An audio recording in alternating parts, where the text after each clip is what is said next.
3, 2, we have ignition and liftoff of the United Launch Alliance Atlas V rocket.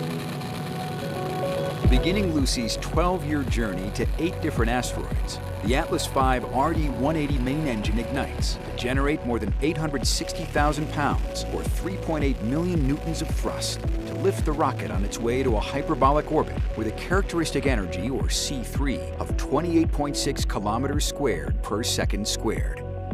Shortly after liftoff, Atlas begins a pitchover to attain the proper flight path while minimizing the dynamic pressure the vehicle experiences during flight.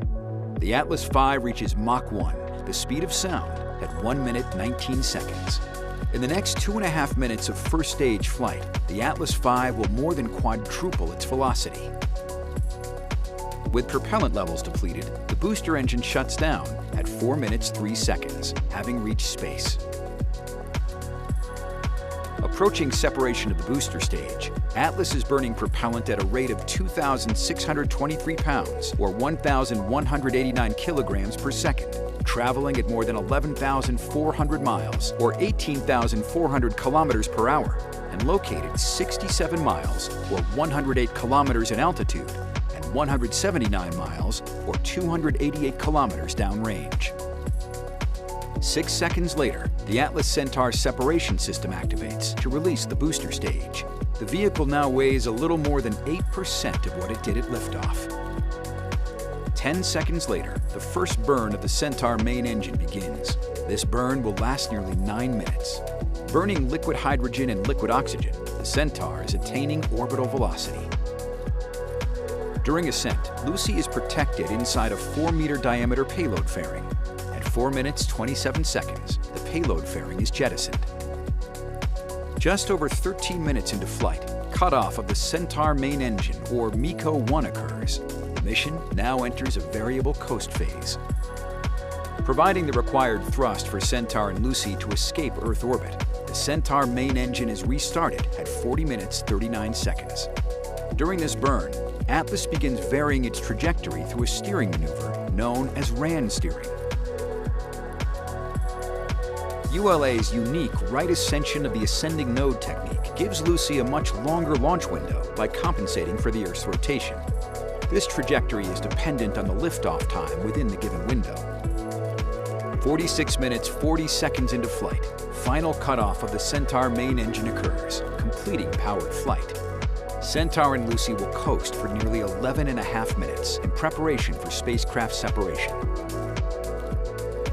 At 58 minutes, Centaur releases Lucy into a hyperbolic orbit, on its way to becoming the first space mission to study the Trojan asteroids and revolutionizing our knowledge of planetary origins and the formation of the solar system.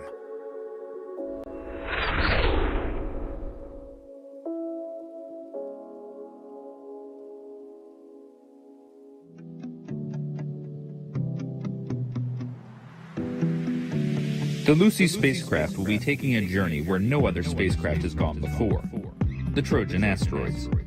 The Trojans are 2 groups of asteroids that lead and trail Jupiter in its orbit around the Sun, and they've been trapped in these stable locations for over 4 billion years. Lucy will have a suite of scientific instruments for collecting data as it flies by the asteroids. LaLaurie is a long-range reconnaissance imager. It's often referred to as Lucy's Eagle Eyes, since it has the highest spatial resolution of all of Lucy's cameras. This black and white camera is actually a type of telescope, the same kind as the Hubble Space Telescope. LaLaurie was built to produce clear images of the Trojan's craters, which will be a challenge since the Trojan asteroids are extremely dark. LaLaurie will be able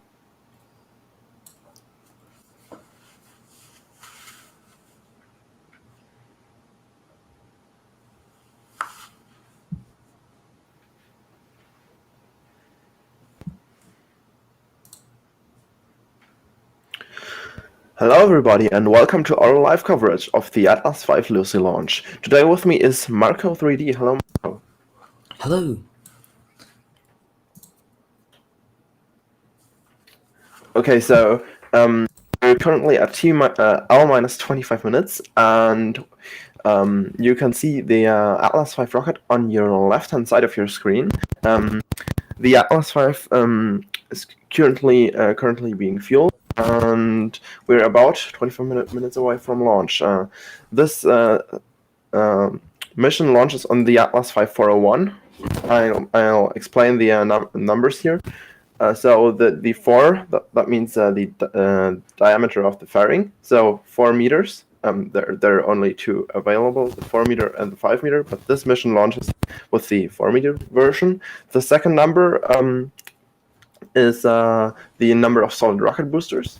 But this mission doesn't have any solid rocket boosters needed because it's a live payload. Well, compared to other missions. So no rocket boosters, solid rocket motors on this flight. And the one just stands for the number of Centaur RL-10 engines on the Centaur upper stage. There's only one kind of there's only one case where two are needed, and that is for the Boeing Starliner. So yeah, just one RL-10 engine on this second stage, and yeah, that's it for. Yeah, and as you've heard on the intro, Lucy is the first mission to explore and study Trojan asteroids. There are a type of asteroids that orbit the Sun in two groups, in front and behind Jupiter, and orbit around our star. Yeah, they're about at the same distance as Jupiter, and they are also around the Alpha and L5 points. So, yeah, that is an interesting thing. But also, the Lucy mission will fly by an asteroid from the main asteroid belt, which is located between the Earth and Mars orbit. So yeah, and after that, it'll fly by 7 asteroids, and doing that by using the Earth's gravity to perform gravity assists to reach those orbits. Mm.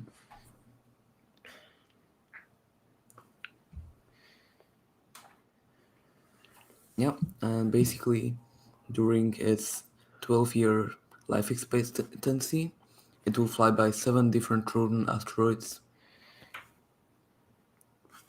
Yeah, so in total, 8 different asteroids, which is really high number compared to other missions. I mean, we've had other missions to asteroids, but not the Trojan asteroids, only asteroids in the main asteroid belt. For example, actually, we had a couple of months ago, I don't remember when, we had a mission, and that actually collected samples of an asteroid. Yeah. I don't know when it is set to return. I would have to look that up. But this one, as we said before, 12 years. So, yeah, you can look forward to that. It's a really long time. Very, very cool. Anyway, oh, never mind. It's L minus 22 minutes.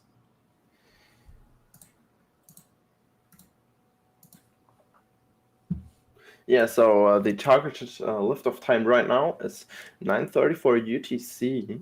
So that means we're around 21 minutes away from launch. If so there in the ULA's countdown, there is normally a planned hold at T minus 4 minutes, and normally it takes a while to proceed through that. But let's see if we can have a liftoff on time. Yep. Here you can see on this diagram how Lucy will move through the solar system.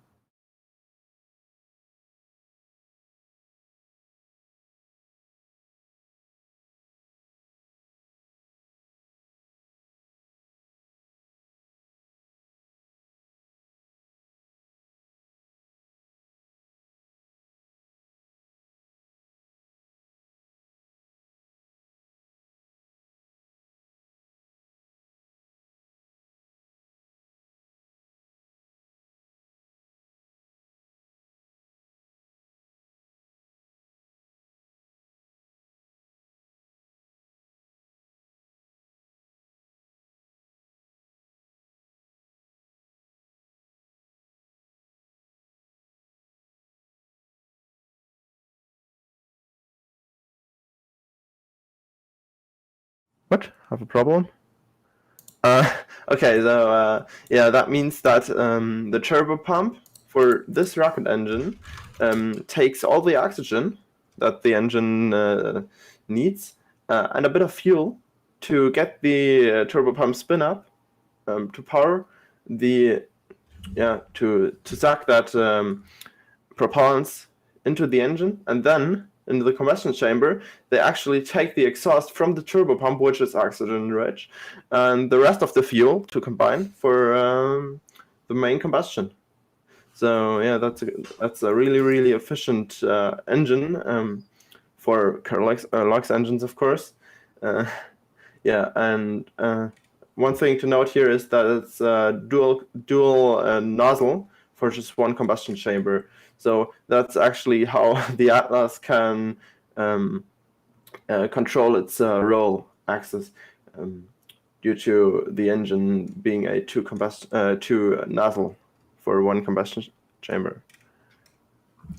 Yeah, the Atlas V is a really great rocket. Yeah, I got that. It's two combustion chambers for one turbo pump, not one combustion chamber, but yeah. So basically one engine and two nozzles. Exactly, and two combustion chambers. Yeah. It's just one turbo pump. Yeah.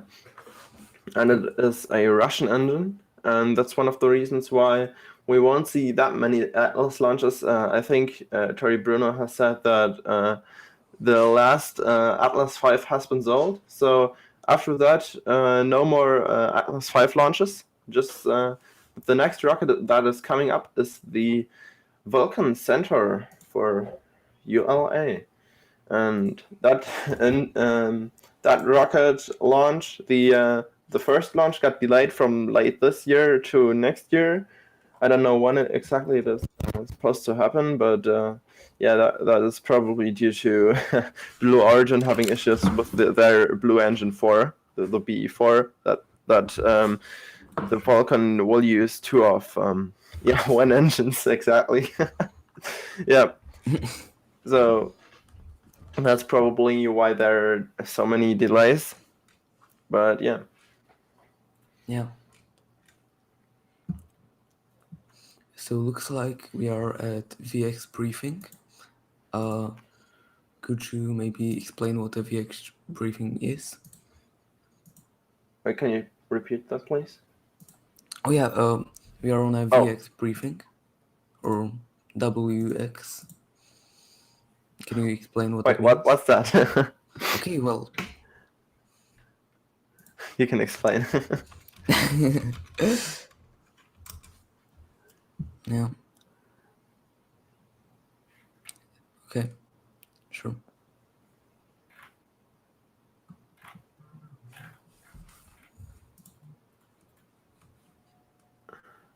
Yeah, it is showing that on the NASA live stream. But no idea what that means. So next up is the poll.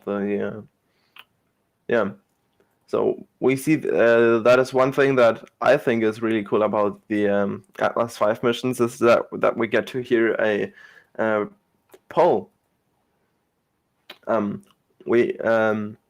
We used to hear a poll for the Falcon 9 missions, but they now do it. Like online, and at T-1 hour it is, I think, for the Falcon missions. So we don't get to hear that. So I mean, that's one good thing about exactly. And we're gonna post the commentary for the poll, so you can hear that because it's really cool. Exactly. Yeah, we're at all minus 15 minutes right now. So around 11 minutes until Became the Associate planned Administrator of T-4 minutes the hold. Science Mission Directorate. So that's Lucy when was first mission you the countdown selected. switches Why from is L minus Well, to T so minus. the timing was It's there. We also had 5 mission expected. candidates, and I have to tell you, it was the Yeah. first. It's one of these amazing. I think that's a really good thing about the Atlas, is that they can just But I looked hold at this- really, this really long. orbit, I mean, compared to the Falcon 9, and I said, they "You gotta fly." they begin fueling or loading propellants rather, because also liquid oxygen at T minus 35 minutes, and then they know you can only launch at that exact second, which is good for the Atlas. They don't need that. Or, Yeah, that's definitely a big advantage. There's way less scraps Absolutely. if they can launch during a larger NASA's overall window. asteroid research that's going on right now. you can't see the rocket right now, but I can tell you the rocket is alive. It didn't explode, and that is venting right now. So that's a good sign. And everything is looking good. What about the weather? I think it's looking good for launch, right? Which is the first collision experiment trying to really deflect a potentially threatening asteroid. So yeah, we are go for launch, meaning that the weather is good. The confirmation for that would be during the poll. So yeah, you have a lot to do with that. Can So look thank you so much, forward Dr. to Zuber. that. I really appreciate you being here today. Appreciate it, Megan. Thanks so much. Awesome. Final Daryl, back to you. decision before Thank you, Megan. for We're just liftoff. seconds away from the NASA Launch Manager poll, so let's get out to Joshua and Mick to pick it up. Guys? Hey, thanks, Daryl. Yes, things, again, proceeding really well. Appreciate the report from Will Ulrich, because the weather is always the other side of the coin, right? We got the launch team in the technical. We got the weather in good shape. As you see there, the rocket venting and having the condensation appear around the rocket as we would typically expect.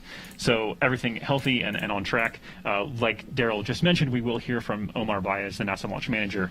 He'll be polling the NASA team so that he can in turn report out on the ULA launch conductor poll that will happen a few minutes later. So that should happen right here at L-minus 13 minutes. Let's listen in for that now.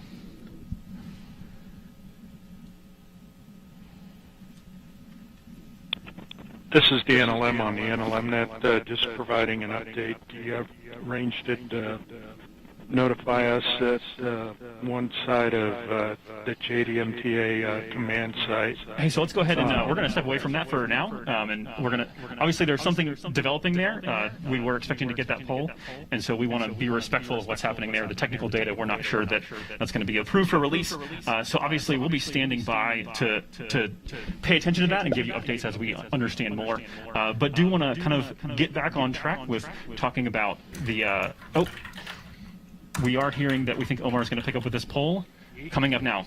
NASA CE, go. SMA? SMA, go. SMD? SMD, go. NASA Mission Manager? NASA Mission Manager, go. LSP? LSP is go. Copy that. The NASA team's ready to release the hold at T-minus 4 minutes. Yeah, so Joshua, what we heard there from NASA launch manager Omar Baez is he was basically just briefing his NASA team and spacecraft customer of an issue that the team, that the range had notified them of with one of their downrange assets. It looks like it was partially mission capable today. The team accepted that, and they are ready to move forward, as you heard in the poll, that all systems are go for the NASA side. And we'll be picking that up as launch conductor Scott Barney does his poll here in a little bit. Yeah, always a lot of things in play. We'll continue to track that. Again, a great sign that the team was able to work through that and approve to move forward. So we'll be back in a few minutes bringing you the final steps of the countdown and a report up as we transition Lucy into internal power. But for now, Daryl, back to you. All right, thank you, Joshua and Mick. Lucy is going to visit as many asteroids in the faraway belt of Jupiter as we've ever discovered for near-Earth asteroids. And to get there, Lucy will need the right rocket and the right trajectory to carry out this historic mission. Okay, looks like everything is a go for now. We headed out to ULA's vertical integration facility, where yeah, we're at L-minus 11 and around 7 minutes to the planned hold. Yeah, we just heard that everyone is go for launch, also with the weather. The weather cooperates for once, so that's great. Now let's talk a bit about the second stage on this rocket, because essentially center upper stage is really interesting, I think. Thanks for coming out here and telling us about. Yeah, so the center upper stage runs uses hydrolux, so liquid hydrogen and liquid oxygen for the RL-10 engine. The RL-10 engine is the upper stage engine of the Atlas V, and it's got the expander cycle, so that's a really efficient cycle. Actually, it's one of the most efficient engines operating today, so that is a really cool thing. So together with the thin tanks of the central upper stage, it makes it a really efficient upper stage capable of achieving big changes in velocity, also called speed. Yeah, and also the RL-10 engines are going to be used on the new Vulcan rocket. So each of the different asteroid Trojans. So Lucy weighs about the same weight as. Okay, so we're currently at around L-9 minutes, so 5 minutes to the T-4 minute hole. So yeah, just to let you guys know that we're gonna pause our commentary at T-1 minute, so you can hear the callouts for the launch, and yeah, we don't want to interrupt that. So that works great for this mission because given the spacecraft's weight about 1,500 kilograms and where it's going, the energy that it's going to, this particular rocket fits perfectly with it. I'm really excited about the journey. Now you have your view back of the rocket. On the left-hand side of your screen is the Atlas V rocket, waiting for its liftoff at 9:34 UTC. So yeah, just 8.5 minutes to go, and everything looking good right now. It was venting, that's a good sign again, and weather looking good.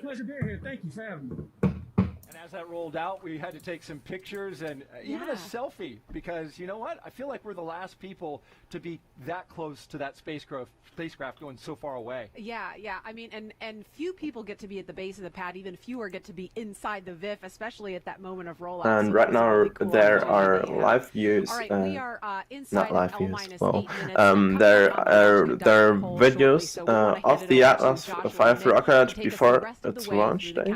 So. You can see that right now. I would love to say that rocketry is a team sport. It's a really beautiful launch site there. With this launch conductor poll in just a minute. Four major teams that play this morning. Canaveral. NASA Launch Services Program responsible for the launch. United Launch Alliance providing the vehicle, the ride to space. We have the Southwest Research Institute, the NASA's Goddard Space Flight Center, and Lockheed Martin, part of the spacecraft team, and then the Space Force. Yeah, Joshua, we're very happy to have Space Force here as they protect the range and look at the weather. They're also responsible We're at around L-7 right now, so 3 minutes until the 4-minute plant hold. Status check to proceed with terminal count. Atlas systems, propulsion.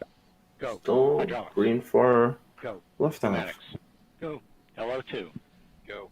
Water. Go. Sensor systems, propulsion. Behind. Go. Pneumatics. Go. LO2. Go. LH2. Go. Hazgas. Go. Electrical systems airborne. Go. Ground. Go. Facility. Go. RFFTS. Go. Flight control. Go. GCQ. Go. Operations support. Go. Com. Go. Umbilicals. Go. ECS. Go. Red line monitor. Go. Quality. Go. Op safety manager. Go. ULA safety officer. Go. Vehicle system engineer. Go. Anomaly chief. Go. Range coordinator. Clear to proceed. Launch director. You have permission to launch. Proceeding with the count. ALC. Verify T0 set for 0934 Zulu. Verified. So Joshua, a very successful poll there by launch conductor Scott Barney. As you also heard, we verified that T0 is set for 0934 Zulu time. That's 5:34 local. Very happy to hear everybody green. And okay, great. So we just had the our friends at the poll there, complete. Our Space Force friends. Yeah, we didn't expect that poll to happen right there, but we just had the poll complete. So now it is confirmed that we are go for launch. Everything is set for liftoff. And we're at around L-minus 5.5 minutes. So 1.5 minutes until the T-minus 4 minute planned hold. Let's see if it will actually be a hold. I mean, they could just continue ASAP. The call that the spacecraft is configured for flight. Yeah, that's going to be interesting. Transition to internal power, and then, like I mentioned before, those next few steps are all about getting the launch vehicle and the spacecraft. Just one more minute until T-minus 4 minutes. Coming up here, we do have this release of the built-in hold. The eagle-eyed viewers. So the earliest this mission could lift off is in around 5 minutes. 4 minutes and holding. It's been that way for our entire show so far. That will then sync up with our L clock you see on screen at this moment, and those will count towards 0 together. Again, everything looking great for liftoff on time here at 5:34. Yeah, Joshua, as we come out of this hold, you know, what's very impressive this morning is this Atlas. There's a beautiful view of the Space Launch Complex 41 at Cape Canaveral. You can see the 4 lightning protection towers. But right now not an issue, of course, because that would be bad weather. So yeah, obviously the weather is looking good. And now we're coming up around the T-minus 4 minute mark. So let's see. 1. Mark. Oh, looking good, looking good. Yeah, we're counting down for an on-time liftoff. That's great. Yeah, we'll hear the team securing a lot of their things, no hold, final configurations in place, and making which sure is a good sign. For a T0 liftoff. Yeah, we are go for launch. Very quickly. Yeah, and opposed to the missions that you might be used to, where we're hitting a low Earth orbit trajectory, this one is going into deep space, and so we'll be exceeding escape velocity of Earth this morning. So that's up and over 25,000 miles per hour. We know that over the course of Lucy's mission, she will get up to about 400,000 miles per hour. So very, very fast with all those Earth. The commentary will for those that are in the physical area, pause at T-minus 1 minute. A little bit more of a so you can hear the call-outs for the mission. More towards the southeast than is typical. So during the launch, you're gonna hear the call-outs for the rocket. For example, liftoff, max Q, stage separation, and so on. And yeah, so that's not me taking the call-outs. Securing LO2 topping. 250. FTS internal. Okay. Coming up at around. We have a hold. Yeah. At 3 minutes and 4 seconds. Again, holds are expected for the Atlas 5. That is nominal and doesn't really represent an issue. So holding at L-minus 3 minutes around that time. For the vehicles we lift off this morning. Yeah, previewing what's to come ahead, so stay with us after liftoff. We'll be tracking with a couple burns of the Centaur, spacecraft separation, those beautiful solar rays. Okay, the countdown has disappeared. Our show for you today. That's not good. Not a good sign. Absolutely. Maybe that's their procedure during the live stream for a hold, but not sure right now. 150. Let's listen. Let's listen into the official live stream. 140. Launch enabled. 137. FTS arm. 90 seconds to go.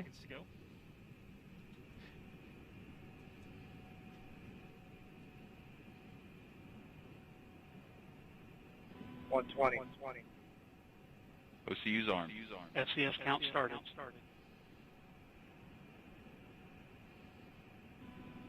110. Bit valves locked.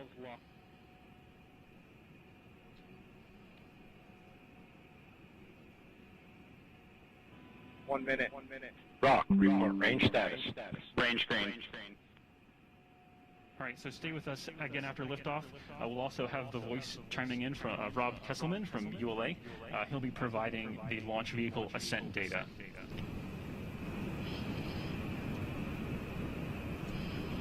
40. Stable at step. Great sign right there, stable at step 3. Everything is at flight pressures. We're now the only thing left, Joshua, is that final status check with the whole team. 25 seconds. Status check. Go Atlas. Go Centaur. Go Lucy.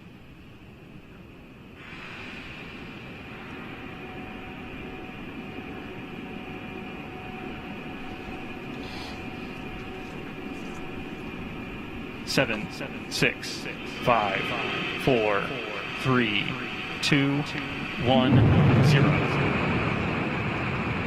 Liftoff. Atlas V takes flight, sending Lucy to uncover the fossils of our solar system. Tower clear.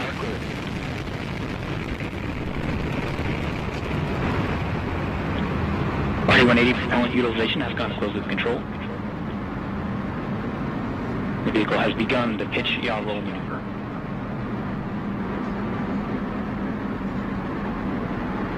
Now, 30 seconds into flight, vehicle is 0.6 miles in altitude, traveling at 939 miles per hour.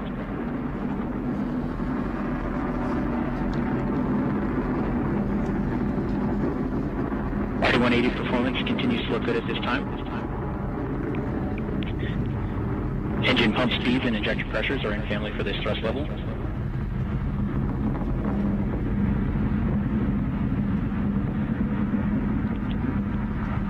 Atlas vehicle attitude remains stable at this time. Attitude rates near zero in all axes. Now at T plus 70 seconds into flight, vehicle is 4 miles in altitude, 0.2 miles downrange distance, traveling at 1,200 miles per hour. Mach 1, Atlas is now supersonic.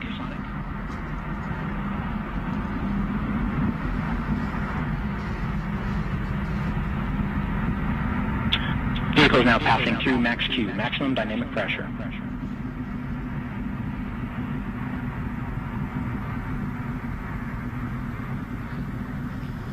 The vehicle is now throttling down slightly.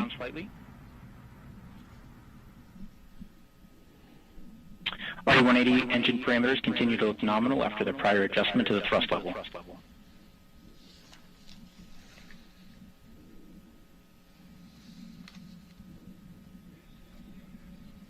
Approximately 2 minutes remain in the Atlas booster phase of flight.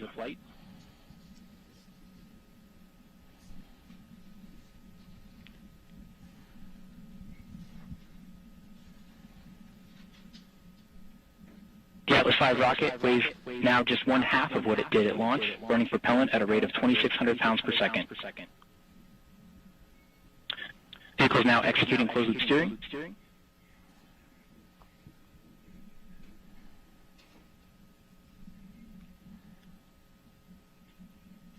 Centaur 5 Central Reaction Control System is now pressurizing the flight levels. So a beautiful launch sequence there. We do have another minute and a half or so to go with the booster in operation, getting Lucy. We're now just under 3 minutes into flight. Atlas is 33 miles in altitude, 59 miles downrange distance, traveling at 5,600 miles per hour.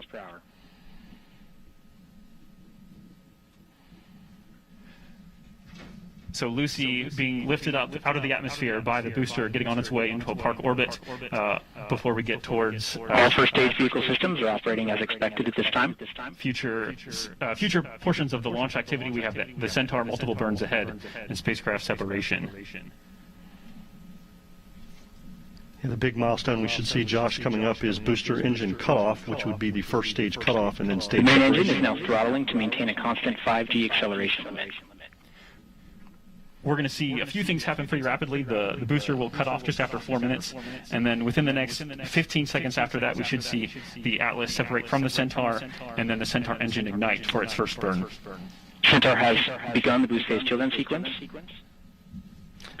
and the RD-180 is now throttling to maintain a constant 4.6 G acceleration limit.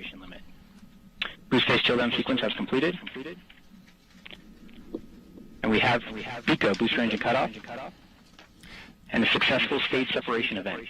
So what you're seeing on screen is an animation that's being driven by actual telemetry. Please cut on the LL10. So we are watching these things in an animation happen here, but they're happening in real time as well. And that's one. We have ignition for the first burn. All right, so there we go. We should see the fairing jettison here. We have indication of good payload fairing jettison. And there we go. All right, Nick, so that wraps up the first round of major milestones here. Still very much in the middle of dynamic flight. The T system on the RL-10 is now in an open-loop burn-off mode to burn off excess fuel in the early portion of this burn. So walk us quickly through, Mick, what are we looking for in this burn and the next one? So this burn is going to end with MECO getting Centaur and Lucy into its park orbit around Earth, and then we will then get into MESS 2, which will get us into that transfer orbit, getting Lucy on its way. Awesome. So that's going to do it for now. Finishing up the initial launch activities, everything sounding like it's going perfectly. Okay, Darryl, so we have passed Joshua and liftoff, Nick, a max beautiful fuel launch stage preparation, here and we're from now our into vantage point. the second phase Incredible. of the All right. Lucy flight. was built at the Lockheed the Martin. second stage is on its way to orbit. The RL-10 engine propelling the center upper stage together with the Lucy payload to orbit. So everything looking extremely good right now. So now that we are in the second burn phase, so the first burn phase of the second stage, we don't have any views of the vehicle right now, so there will be two burns of the second stage. So yeah, I don't have the times here for the burns, but yeah, so that is because the Lucy mission is obviously supposed to go into interplanetary space. So as we said before, one of the asteroids in the main asteroid belt between Mars and Jupiter, and after that, it is destined to go to 7 different asteroids in the Trojan asteroid belt, which is located around the orbital altitude of Jupiter. I'm not sure whether I'll have Evan join later on in the stream. Let's see if Jay, if you can ask him, maybe that would be great. So yeah, currently the next major milestone is main engine cutoff 1. So after that, the center upper stage together with the Lucy payload will be in orbit, and the last thing that happened was payload fairing jettison. So the payload fairing has been jettisoned because it is no longer needed to protect the payload from the Earth's atmosphere at a certain altitude. That is the case. So that's great news. Let's see if there's a way to get to yeah, okay, guys. So everything looking good during the first burn of the second stage. We're at an inclination of around 28 degrees. I think that is the targeted inclination for this payload. So yeah, we're now at t plus 500 seconds. So not that long until second stage cutoff 1. The apogee right now is around 250 kilometers, and the perigee is rising. So not that long until we're in a stable Earth orbit. Let's see.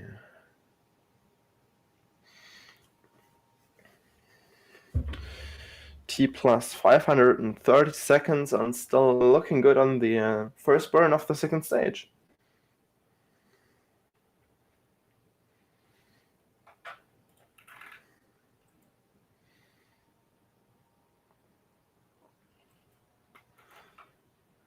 Okay, so I just pulled up the mission profile timeline.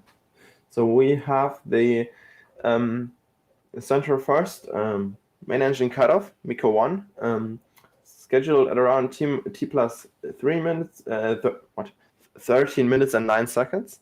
So that should be coming up in a couple of minutes here. And After that, we are gonna have a coast phase for around 27 minutes, and then at around t plus 41 minutes, the central upper stage engine will ignite for a second time for a total of around 6 minutes.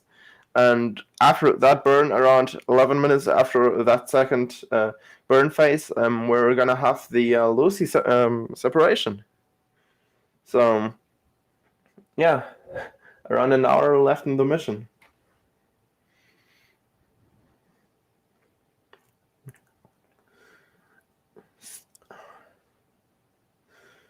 We're now at around t plus 620 seconds. Everything looking good during the first burn of the second stage. We don't have.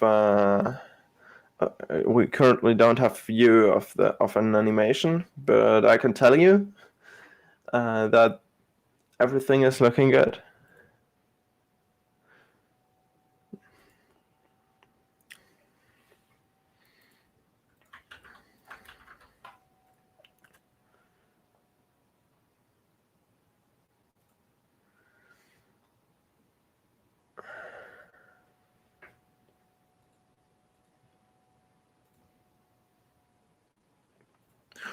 We have almost exactly 2 minutes left in the first burn of the second stage.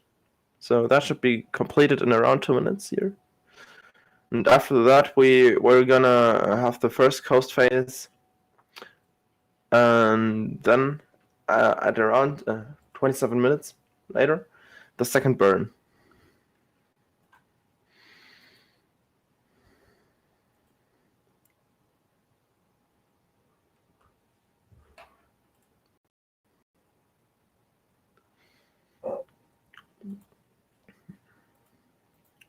And if you're wondering why it takes so long for the second stage to reach orbit, that is because the RL-10 engine is a really, really efficient engine. Thus, it's also a low thrust engine. That's because of the expander cycle that it is running on, which is hard to scale. So it's a bit complicated physics, but if you try and scale it, there's some factors that don't really scale in the same way, so you can't really scale it, and that's why this engine has around 1/10 of the thrust of the Merlin vacuum engine, which is actually a really high thrust engine compared to other rockets. But this one is really low thrust, so it takes the rocket a total of 13 minutes to reach space. Or rather, orbit, not space. It's already in space.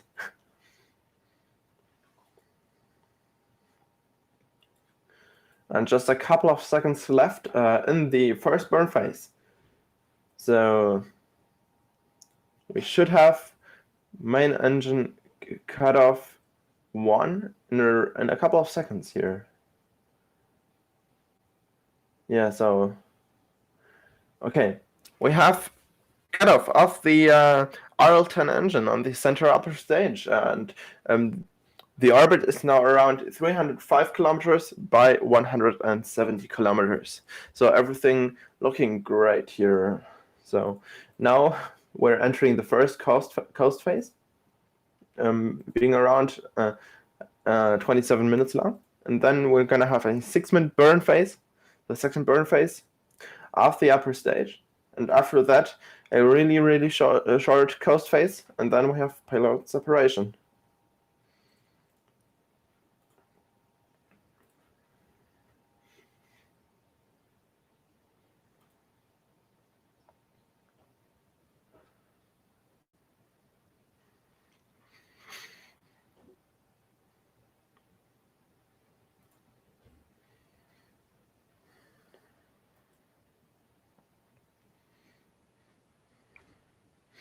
And as always, a beautiful launch.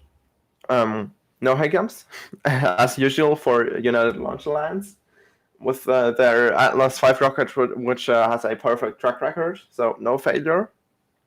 There's been one issue with the first stage engine, but which shut down around 4 seconds early, I think, but they had enough delta V left in the second stage to basically reach orbit. And now we see the reorientation of the second stage for the second burn. So they do that in advance, so they can make sure the systems are ready for the second burn phase, and prepare the second stage as soon as possible. And there again, showing the planned trajectory of the Lucy mission.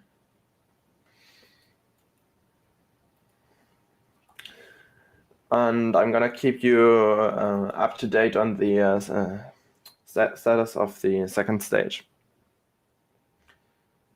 So we are at around T plus 930 seconds, so around 16 minutes after liftoff here.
The reorientation of the second stage is still ongoing, and we're gonna switch to the NASA audio for the entirety of the coast phase. So we're gonna be back at around T plus 40 minutes.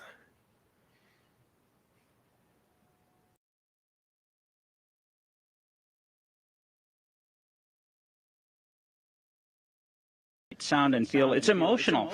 And having Lucy on board, I mean, this is the coolest darn mission, going to the Trojan asteroids. Looking back at the beginning of our universe 5 billion years ago, absolutely amazing. And that's kind of what's impressive. I mean, we're talking about this important science mission, but here at Kennedy, we've had 24 launches so far. What's going on? Well, I tell you, first off, I could not be more proud of our NASA team, our contractor civil service team that has persevered through this pandemic, not missing a beat, you know, making all our missions. I mean, we've launched humans to the International Space Station for the first time since the end of the shuttle program during it. We've launched Perseverance to Mars. You know, we're getting ready to launch James Webb here in December. That's going to be amazing. And getting Lucy off on time. You know, if we didn't get off in this launch window, we're talking another year before we launch. Yeah, and that is impressive to see how things came together so perfectly. But tell us a little bit about what's coming down the pike. We've seen a lot of things happen here at Kennedy and lots of things to look forward to. Well, absolutely. You know, I mean, first off, from a science mission point of view, of course, next month we're going out to the West Coast for DART. Then we're coming back here in December for IXBI. In December, down in French Guiana, we're launching James Webb. What an amazing telescope that's going to be. A 21-foot mirror, you know, and then a solar shield, a sun shield the size of a tennis court. You know, they talk about the 9 minutes of terror landing on Mars. We're talking 4 weeks of nail biting as that thing unfolds. But to look back 13.5 billion years, almost to the beginning of our universe, you know, 350 million years from the beginning, it's going to be amazing. And then over in the vehicle assembly building over there in High Bay 3, stacked up is that awesome space launch system, that Boeing core stage with the Northrop Grumman solids and those 4 Aerojet Rocketdyne RS-25s. The Orion spacecraft rolls over here on the 19th, stacked down on top. It's going out to the pad for a wet dress rehearsal, and then we're going to launch it to the moon. We're going to do that first test flight without crew in preparation for going back to the moon in a sustainable way so that we can go on to Mars. Just so much going on. I love it. Thank you so much for being on the show. From Center Director now to NASA Administrator, back to you, Marie. Great things here at NASA. All right, thank you, Blair. One of the asteroids Lucy will visit, Euripides, has already given researchers a recent surprise revealed by the Hubble Space Telescope. Take a look. On January 9th, 2020, NASA's Lucy mission team revealed that the spacecraft would be visiting not 7 asteroids as planned, but 8.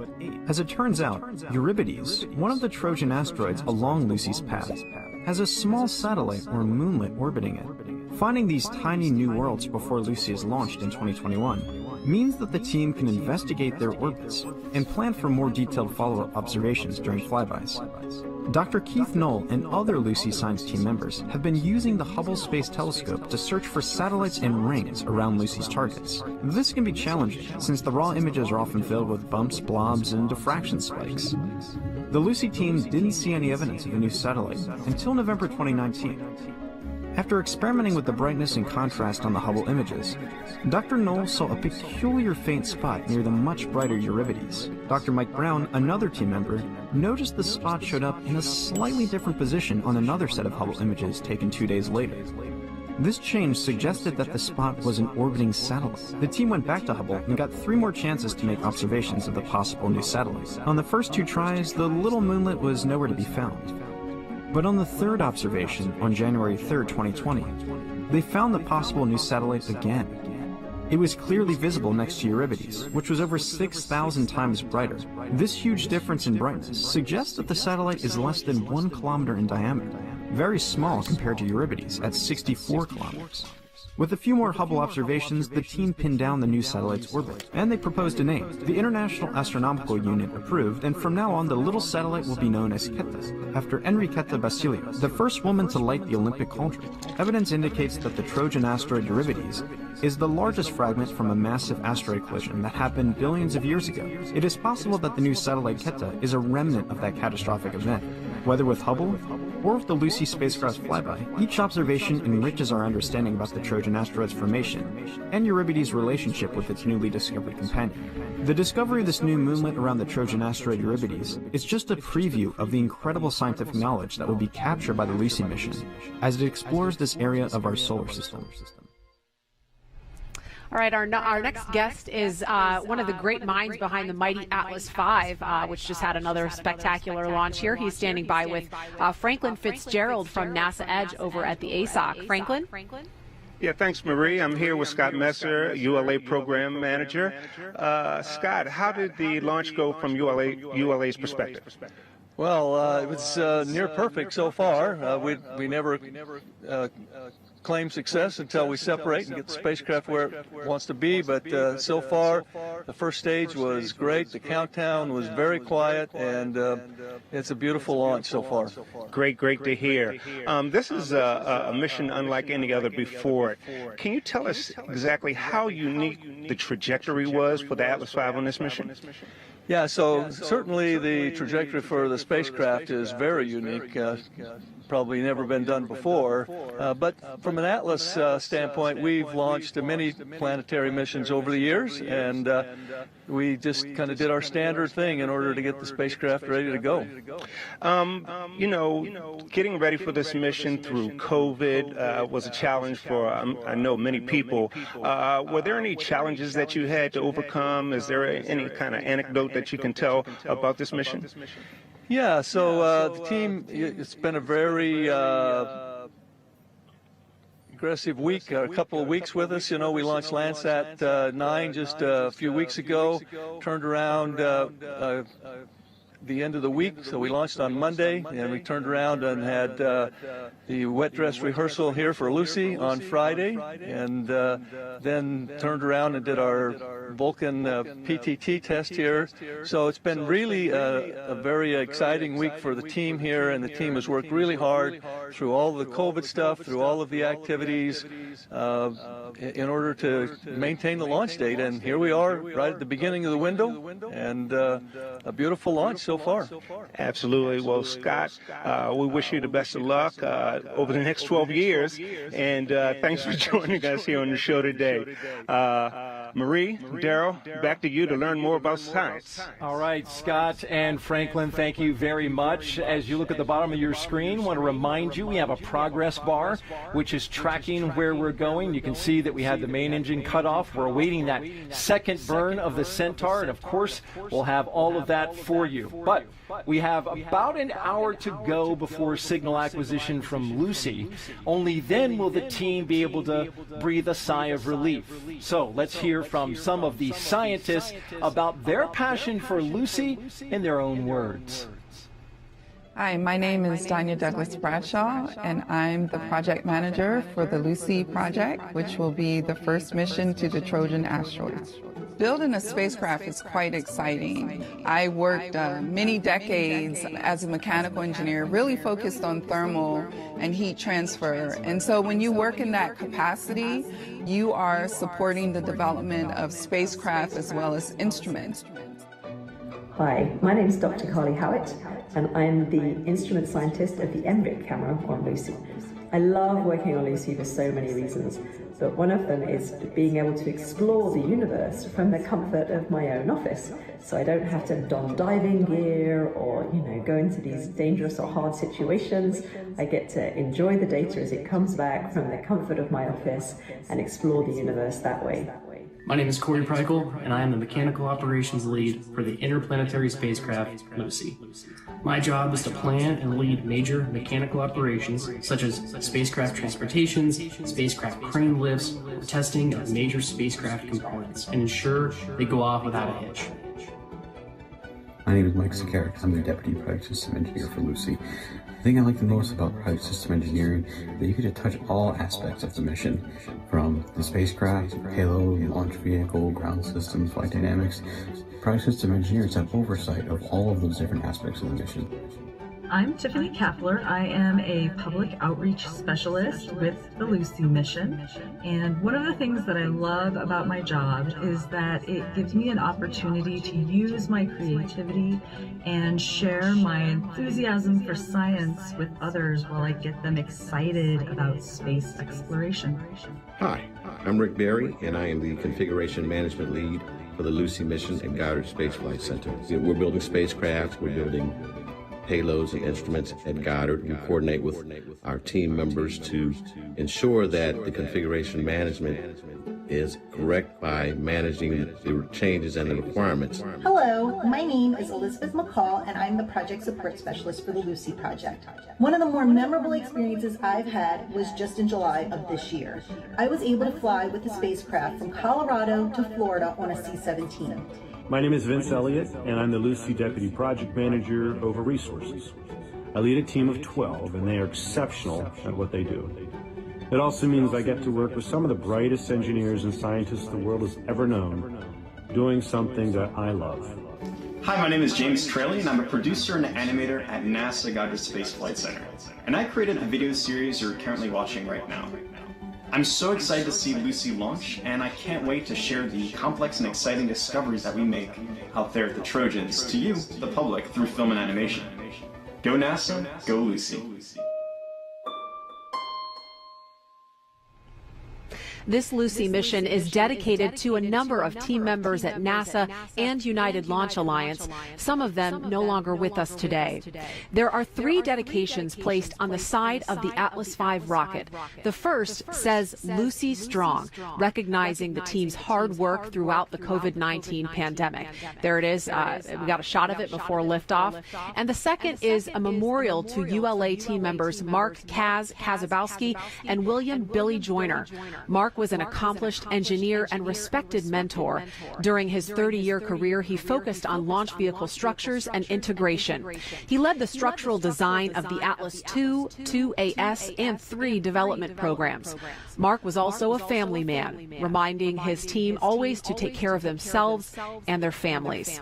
Billy spent much of his 35-year career at Lockheed Martin and ULA. He was an accomplished technician who supported critical payload processing for the Department of Defense and NASA. Billy was known for his diligence and dependability, contributing to the successful launch of many historic missions. He was a great friend and teammate to many.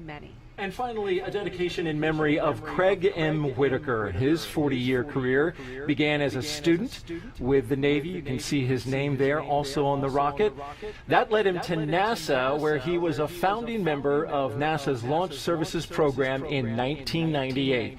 Craig was instrumental in developing and managing the program's launch service contracts over many years. The final highlight of Craig's career was the award of the Atlas V rocket for the Lucy mission. Craig was a devoted family man, a respected leader, and a humble public servant. And we are here with his son. Craig Whitaker's son, Jared Whitaker, vehicle systems engineer, who also works just like his father did for NASA's Launch Services Program. Jared, great to have you here. I appreciate it. Glad to be here.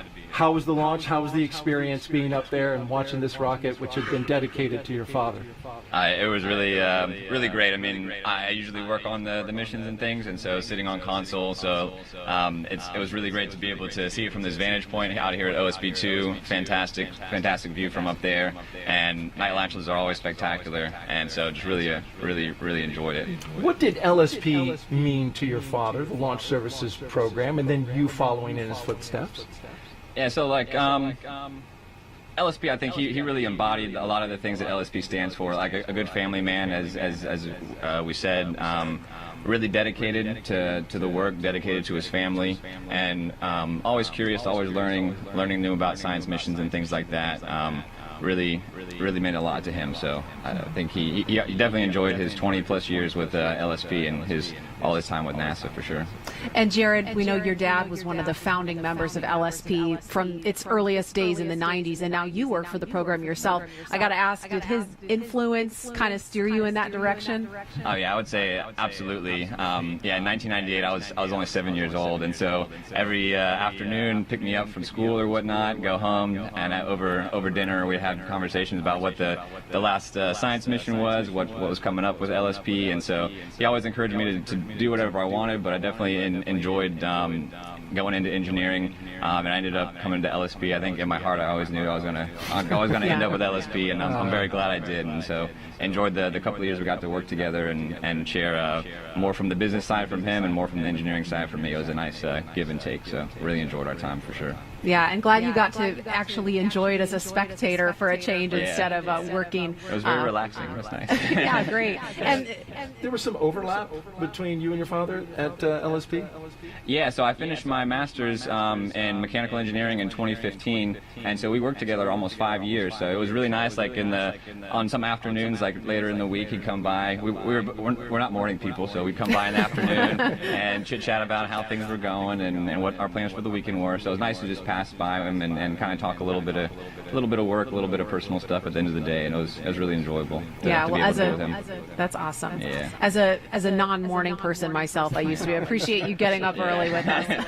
It was well worth it. Well worth it. Thank you so much, Jared. Thank you all. Thank you. All right, thank you for being here. All right, learning what an asteroid is made of without coming into contact with it takes the right scientific instruments. We'll talk about that in a moment, but first let's check in with Megan Cruz on top of OSB2 with another program scientist. Megan. Hey there, Daryl. Yeah, now I have Tom Statler. Tom, what did you think of the launch today? Oh, it was absolutely beautiful. I just couldn't have hoped for a more spectacular launch. Yeah, and you're the program scientist on this mission. Can you talk to us about what that role entails? Sure. I mean, all of our missions have program scientists at headquarters. We're the main science advocate for the mission, and we also work with the mission teams kind of as coaches to make sure that the science ambitions that they have for the mission fit with NASA processes. Gotcha. And we saw Lucy lift off about 30 minutes ago. Can you talk to us about how her three main instruments are going to work together to study the Trojans? Sure. So Lucy black and white camera, Laurel that is a spectroscopic camera, and Lattes that is a thermal imager, like a no-touch thermometer. And so we'll be able to get detailed images of the landforms, the craters, cliffs, landslides, anything else that's been going on the surfaces. Laurel will be able to tell us about composition, so we'll get an indication of the mineralogy, the chemical composition, and Lattes will tell us from the temperature readings what's the texture of the surface. Is it rocky? Is it sandy? Is it gravelly? They all work together to tell us what's going on these asteroids. Wow, without even landing on them, that's amazing. And we know that Lucy was named after the Lucy fossil. The Lucy fossil was named after the Beatles song, Lucy in the Sky with Diamonds. And actually, Lucy has a diamond on board. Can you talk to us about that? It does. So the Lattes instrument, that touchless thermometer, is an interferometer, and people who are into instrumentation know what that means. But in an interferometer, you need to divide the incoming light into two paths, and so you need a device, an optical device called a beam splitter, and one of the best ways to make a beam splitter is to make it out of synthetic diamond. So there is a synthetic diamond, not a natural diamond. It's a pretty big one. I understand it's about 20 carats, which would make a big piece of jewelry. Diamond right but now. it's an industrial piece of synthetic diamond that's really essential for getting these temperature readings on the surfaces of the Trojan asteroids. Awesome. And you're also the program scientist for DART. That's scheduled to launch next month. Can you tell us about that experiment? I can. Well, DART, like Lucy, is going to an asteroid, and that's where the similarity ends. Because DART, Lucy, of course, is going to the Trojan asteroids in the outer solar system, and DART is going to a near-Earth asteroid, not so much with the intent of studying it, but to demonstrate that we have the technological ability to be able to deflect an asteroid if we're ever in a situation where there's an asteroid on collision course with Earth. There is not one now. No known asteroid is on a collision course with Earth, and the asteroid that we're going to collide with deliberately with the DART spacecraft is not a danger to Earth, and there's nothing that we can do to make it a danger to the Earth. But we're going to test our ability to target an asteroid, to execute a kinetic impact, that is, run a spacecraft into it, and then we're going to test the asteroid's response to that impact. How much do we move it by, and how effective that will be to protect Earth in the future. Sounds like a movie. Strange, huh? No, maybe not with as dramatic a script as some of the past movies, but it'll be very exciting when we execute the kinetic impact and then get the data from ground-based telescopes afterwards that tells us what we actually accomplished. Great, Tom. Thank you so much. I appreciate you being here. Thank Marie, you. back to you. All right, thank you, Megan. If you're just joining us, we had a spectacular launch this morning in Florida. NASA's Lucy launched into the sky with a diamond, a pretty big one, it sounds like, about 36 minutes ago. And the spacecraft lifted off on a United Launch Alliance Atlas V rocket from Space Launch Complex 41 at Cape Canaveral Space Force Station. That was at 5:34 a.m. Eastern Time. And in just a little bit, we expect to hear confirmation of spacecraft separation. And there's a replay of the launch from this morning. A beautiful shot there as you see the Atlas V launching away from Space Launch Complex 41 here at the Cape Canaveral Space Force Station. It was a beautiful launch, and every launch is always a little different, right? We had some clouds up high, and it went behind them and then popped back out. Yeah. I love that. I love when it illuminates the clouds, because you don't, I mean, it's pitch dark behind us now, and so you don't even know they're there, and the rocket just lights up the entire sky, and it's stunning. It's like a sunrise. Wonderful. All right, the Lucy spacecraft, named after the early human fossil and the famous Beatles song, is just beginning a 12-year mission to uncover the mysteries of our outer solar system. Lucy shows us more. Lucy's long journey to space begins today, but her story actually started years ago. It took a team of scientists and engineers many years to plan where Lucy would go and what she would have to do. Then, Lucy's engineers had to build her out of individual parts and put her together like a puzzle. Lucy had to go through tough physical tests to prove she was mission ready. How are you holding up, Lucy? These are the vibration and acoustic tests to make sure that Lucy won't lose any screws during the shaky launch on a rocket. Lucy wasn't quite ready just yet. The engineers still had to be sure that she was prepared for the harsh environment of space. They chilled Lucy to freezing temperatures, then warmed her up to scalding hot temperatures in the thermal vacuum test. Sure, those tests weren't easy, but they prepared Lucy for the long adventure ahead. Ignition. And liftoff.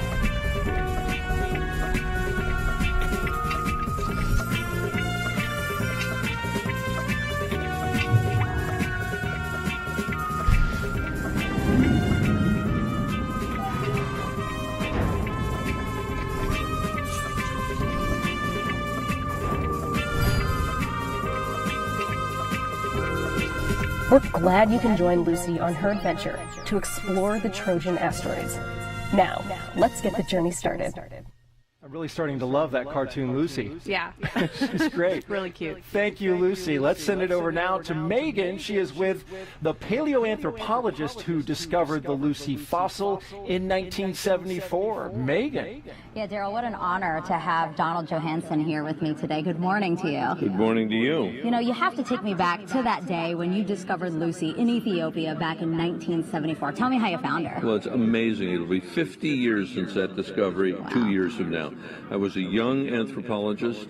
I was searching in the extreme northeast of Ethiopia looking for remains of our human ancestors. I glanced over my shoulder one day. I saw a little piece of bone, recognized it as belonging to a human skeleton, and it led to Lucy. And Lucy has become the benchmark by which all discoveries are judged. That's amazing, just to see over the shoulder. Like, how did you pick this small piece of bone out from all around you? Well, you know, when you're out there, you train your eye, and you know how we always say you find something in the last place you look? Well, that's sort of like what happened. Oh my gosh. I carry these images in my mind of bones and teeth and so on, and when I saw that piece of elbow, I knew it couldn't be from a baboon, it couldn't be from an antelope, and from all the work I had done in graduate school, I knew that it had to come from a human ancestor. And why did you name her after the Beatles song? Well, I thought it was a female because of the very small size of the bones, and we thought, well, is this a child? No, the third molars were erupted, the wisdom teeth as we call them today. And that night in camp, in the middle of nowhere, when we were celebrating her discovery, we were listening to a Beatles tape, Sgt. Pepper's Lonely Hearts Club Band, and the song Lucy in the Sky with Diamonds was playing, and someone said, why don't you just call her Lucy? And that was it. You could not go back and call her anything else. No, that became her name. Yeah. And now you just told me that this was your first launch and it gave you goosebumps. That's so wonderful. I mean, how was it to know that there's a spacecraft on there that's named after the fossil you discovered? Well, I will never look at Jupiter the same. Jupiter was always interesting to me as a kid. I had my little telescope. I watched the moons go around Jupiter.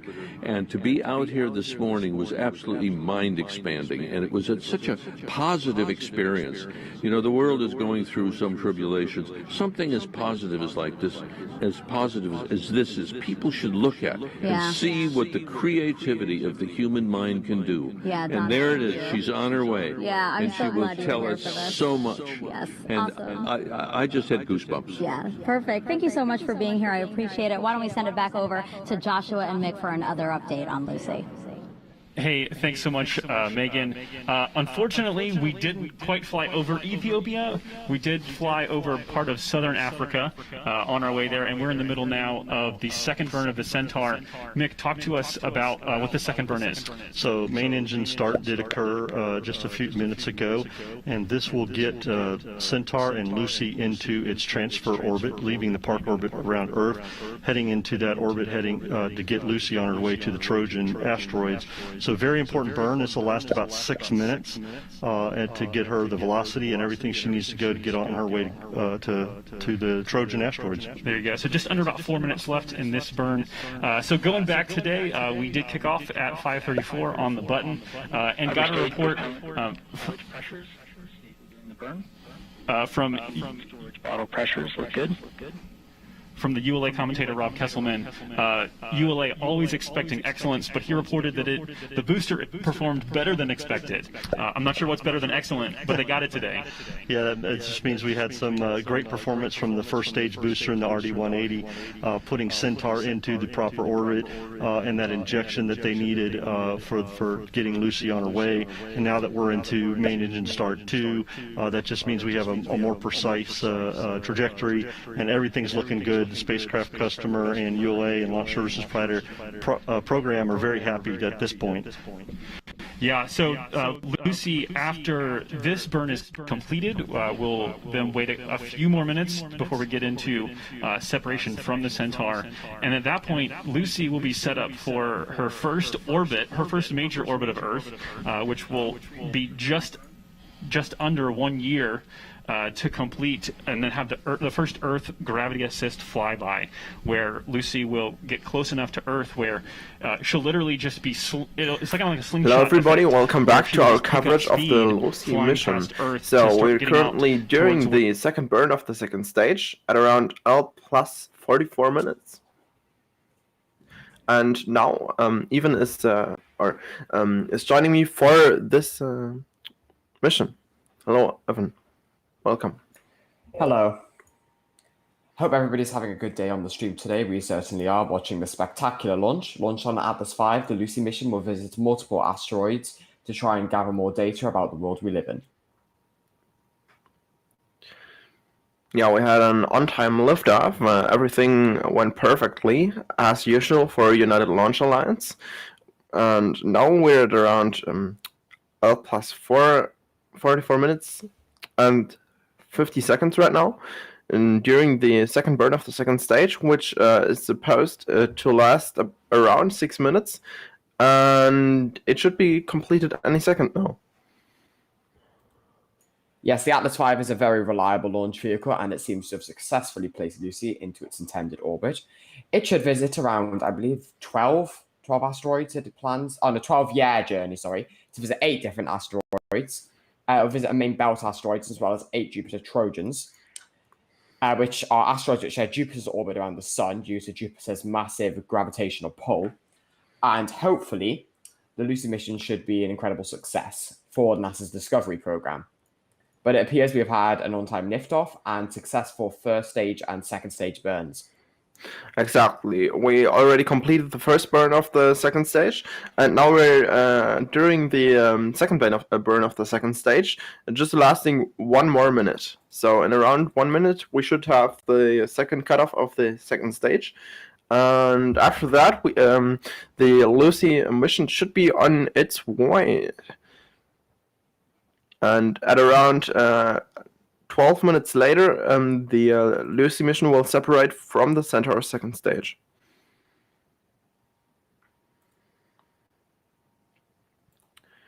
So around 25 more seconds during the burn left. Looking good right now.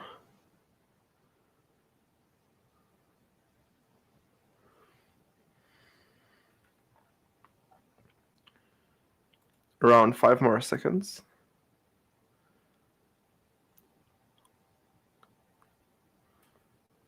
And we have the second cutoff of the second stage. The trajectory should be good. And at around T plus 47 minutes after liftoff, everything is looking good. And there you can see an animation of the second stage. It's not really an animation, it's a real-time view. This animation takes into account the data that they get from the second stage. So all the thruster firings you can see on screen are exactly what is happening right now. And we are approximately 11 minutes away from spacecraft separation. The version of the Atlas V, which this vehicle flew on, was an Atlas V 401. That means there's a 4-meter fairing, 1 common upper stage, or one Centaur upper stage, as it's called, and 0 solid rocket boosters. It's capable of putting about 10,000 kilograms, roughly, into a low Earth orbit, into a geostationary transfer orbit, about 4,750. It has no problems lifting Lucy, which only weighs 1,500 kilograms, or 1.5 tons. And it should have been a successful flight, hopefully, because we have completed all of the burns. Yeah, around 3,500 pounds for all of you that speak Imperial. So, yeah. Exactly, and this trajectory is obviously not low Earth orbit or geostationary. This is heading out to the solar system, not staying at Earth, because the first scheduled thing to happen is the visit of the asteroid in the main asteroid belt. and after that, with utilizing the Earth's gravity field, during a couple of gravity assists, it'll make its way to the Trojan asteroid belt. And now around 9 minutes away from spacecraft separation, and as you could just see on your screen here, the second stage has already oriented for the spacecraft separation that occurred just after the second shut-off of the second stage engine.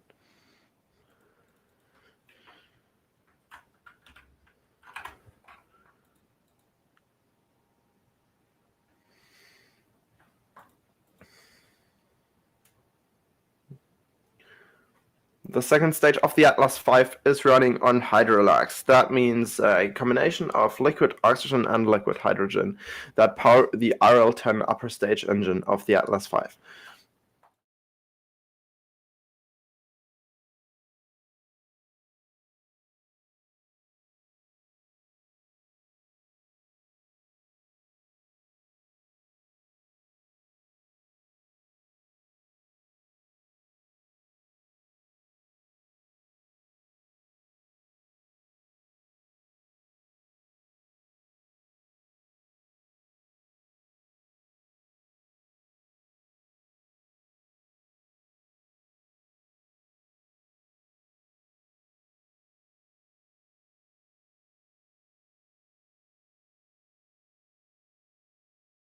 Decided to continue operating in Keralox because the Americans are never able to solve the same issues that the Russians were able to solve, which is in fact why the Atlas V uses a Russian RD-180 engine on its first stage. Exactly, and one of the interesting things about this upper stage engine is that this engine doesn't have that much thrust compared to other upper stages, so its thrust to weight ratio is pretty low. For comparison, the thrust of the Falcon 9 upper stage, the Merlin vacuum engine, is around 10 times that of the RL-10. And that is because the expander cycle that the RL-10 is utilizing is not really scalable. So the physics don't really allow for scaling for this type of engine. Yeah, if you compare this to other hydrogen engines, for example, the J2, which was used on NASA's Saturn V and also on NASA's Saturn 1B. There was also a Saturn 1, which NASA flew, which used 6 RL-10s. And when they had 6 RL-10s, it still produced less thrust than the singular J2 engine, which also ran on hydrogen and oxygen. So the RL-10 is quite a low thrust engine, which means that the first stage on RL-10 second stage vehicles generally has to reach quite a high apoapsis before it finishes burning out, so that the second stage can make it to orbit because it has such a low thrust to weight ratio. Yeah, so what the second stage actually does, it doesn't really burn exactly prograde. It actually tilts a bit to account for the Earth's gravity, because it takes so long for it to reach orbit. This time around 13 minutes. We know it from Falcon 9 missions, it's around 8 minutes. So yeah, 5-minute difference really makes a big difference in terms of gravity losses. So that's one disadvantage. Whenever you're designing a first stage, a second stage, whatever, you always really want to have both a high thrust and also a high thrust to weight ratio. Those are the two things which matter, as well as specific impulse, which is actually how efficient everything in the engine is. So if you have a high specific impulse, it means you can get away with doing some more gravity losses. So if you have a low thrust engine but a high specific impulse, you can generally get away with that. But ideally, you want to have both a high thrust and a high specific impulse, which is what engines such as the RS-25 champion at, because the RS-25 is an incredibly powerful engine, especially when compared to the RL-10. It's about 10 times more powerful, maybe even 20 times more powerful than in its upgraded versions compared to the RL-10. Yet is only about, 10 seconds less efficient than the RL-10's most efficient version. However, it's an extremely expensive engine that was last used in 2011 on the shuttle, but will feature use again on the SLS coming up soon, hopefully at the end of this year, or perhaps near the start of next year. Yeah, exactly. We're looking forward to that. And one thing to note about the RS-25, when we're talking about that. It's one of the most reliable engines out of all 135 flights. Every flight utilizing 3 of this engine. It only failed once, I think, right? Yeah, it failed once in STS-51F. But it was only a 1-engine failure, and an abort to orbit occurred, and it was successful. So the mission still was a success because it was still able to carry on with 2 engines. And with a bit of help with the shuttles, I believe, did they use AJ-10 engines, I think, as propulsion units? You mean the orbital maneuvering system? Yeah, the OMS. Yeah. Yeah. In addition to those 2 AJ-10s, they were able to successfully still get into orbit.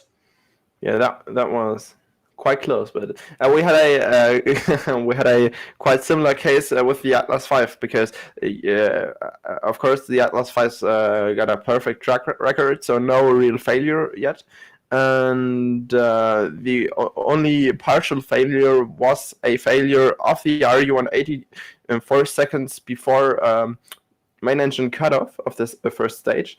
But the second stage had enough delta V to reach orbit, so not a huge issue.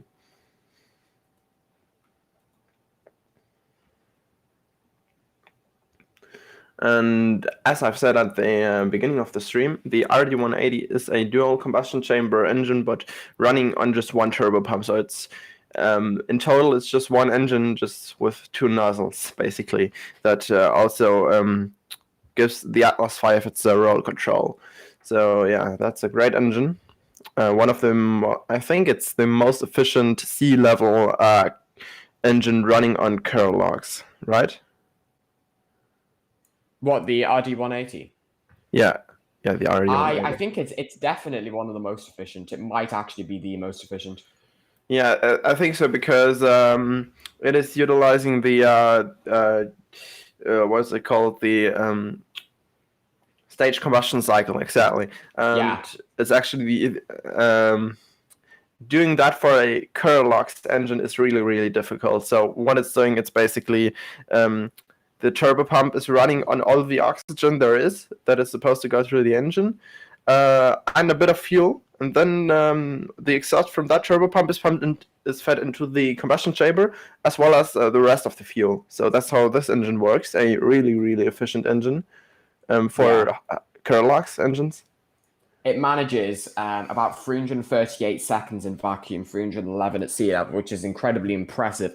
If you go back to the early sort of engines, so if you look at like the RD-107 and like the really early engines, those really didn't even hit 300 seconds. Like the original RD-107, I think had a specific impulse at sea level of only about 250 seconds. So the fact that we've gotten to 311 is incredibly impressive. Yeah, I mean, if you compare it to the Falcon 9 Merlin 1D engine, it has an ISP of around, I think, 278 at sea level.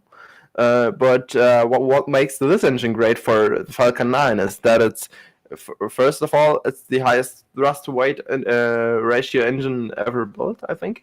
And it's also really, really good for reuse. So that's one really big advantage of the Merlin engine.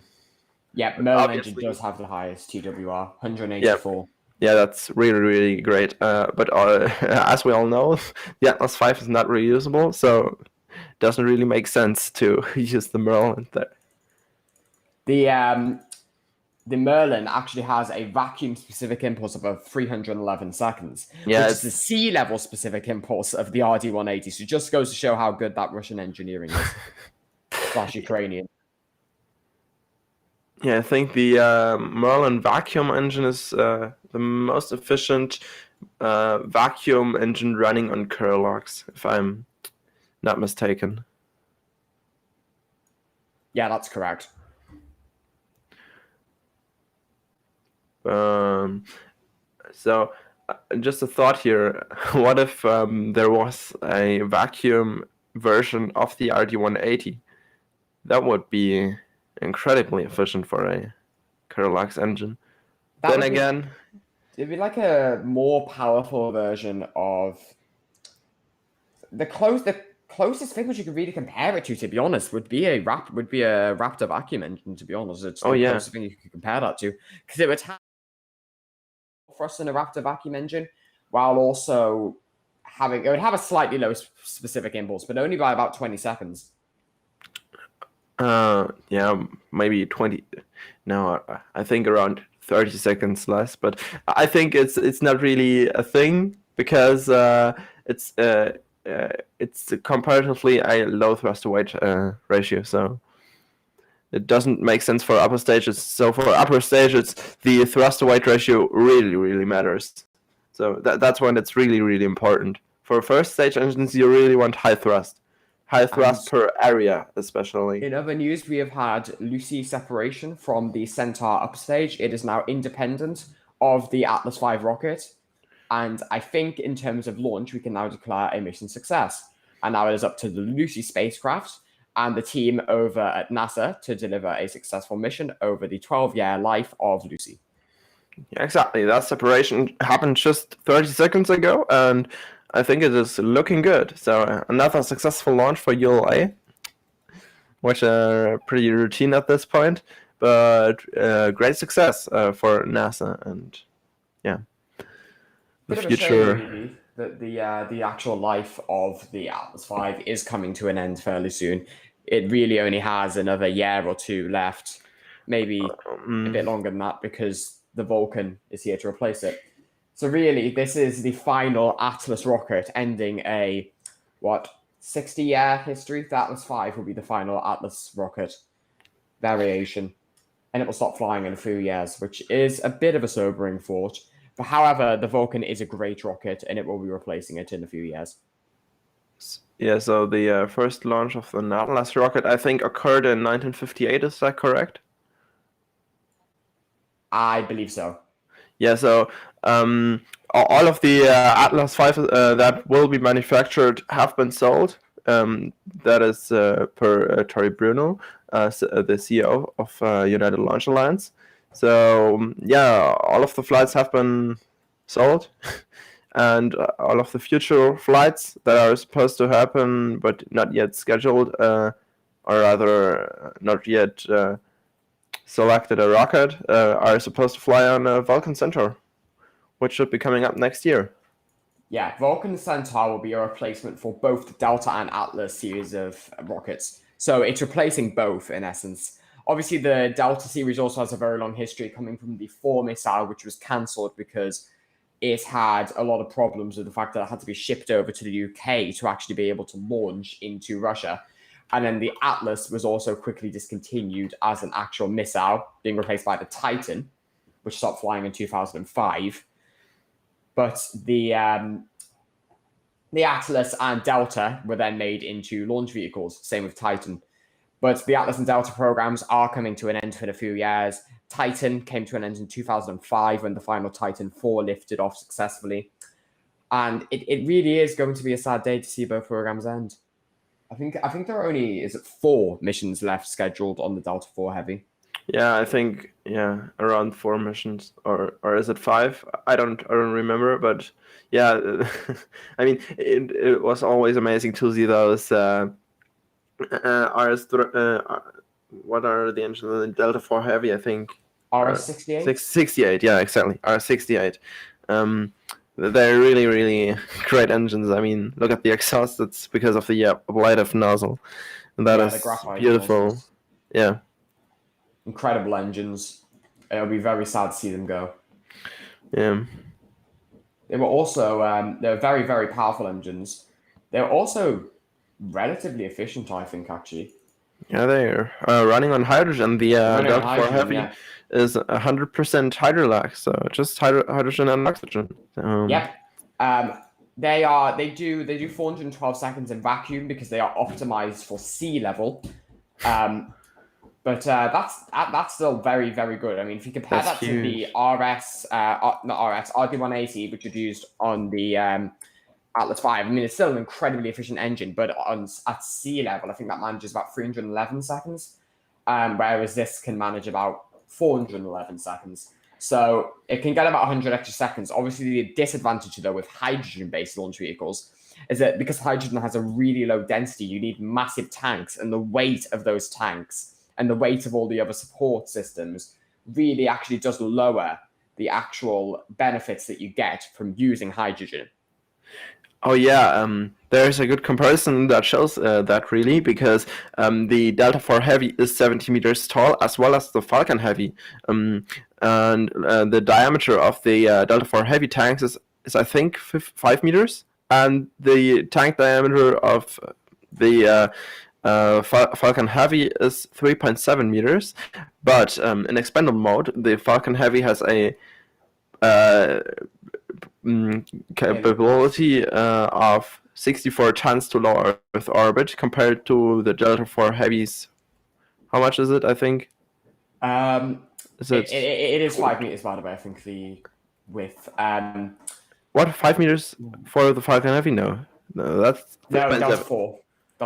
Yeah, 5 meters. I'm not sure. I think it's somewhere in the 30-something ton range. Let me 1 second. No, it's just under. It's just under. I think it's 29,000 kilograms. Yeah. So not around half the capability of Falcon Heavy, even though the Falcon Heavy's tank diameter is just 1.3 meters smaller, and but at the same height. So yeah, that just comes to the fact that Kerolox, in terms of a rocket fuel, is extremely dense. What that means is you can fit it in a really small tank, which has weight savings because you don't have to have massive tanks, which is why a lot of rockets do go for kerosene. I mean, anything like the Soyuz, Antares, the Falcon series, Rocket Lab's Electron, pretty much, I would say a good 70% of rockets use kerosene at some point in their staging cycle. Yeah, that was for the past, but in the future, we now see a lot of methane rockets, so methalox, methane and oxygen. Yeah. It has a couple of big advantages. The biggest one probably is that it can be made on Mars. Through the Sabatier process, using the Mars atmosphere, which is mostly CO2, and water ice, which exists on Mars. So yeah, that can be made into methalox using the sun's energy. Yeah. Methane also has a few other advantages. It has a high specific impulse. Methalox sits in between Kerolox, which is kerosene and liquid oxygen, with liquid oxygen being the oxidizer, and hydrogen and liquid oxygen. It kind of sits in between for a lot of things. In terms of density, it's less dense than oxygen and kerosene, but it is more dense than hydrogen, and it's also in the middle in terms of specific impulse. Now, it is kind of the ideal situation when it comes to both, because having a mix between density and specific impulse is very important. If you have too low of a density, you need massive tanks, which then, if you have a high specific impulse, completely makes all of the advantages from having that high specific impulse negligible, because you have to lug around the extra tanks.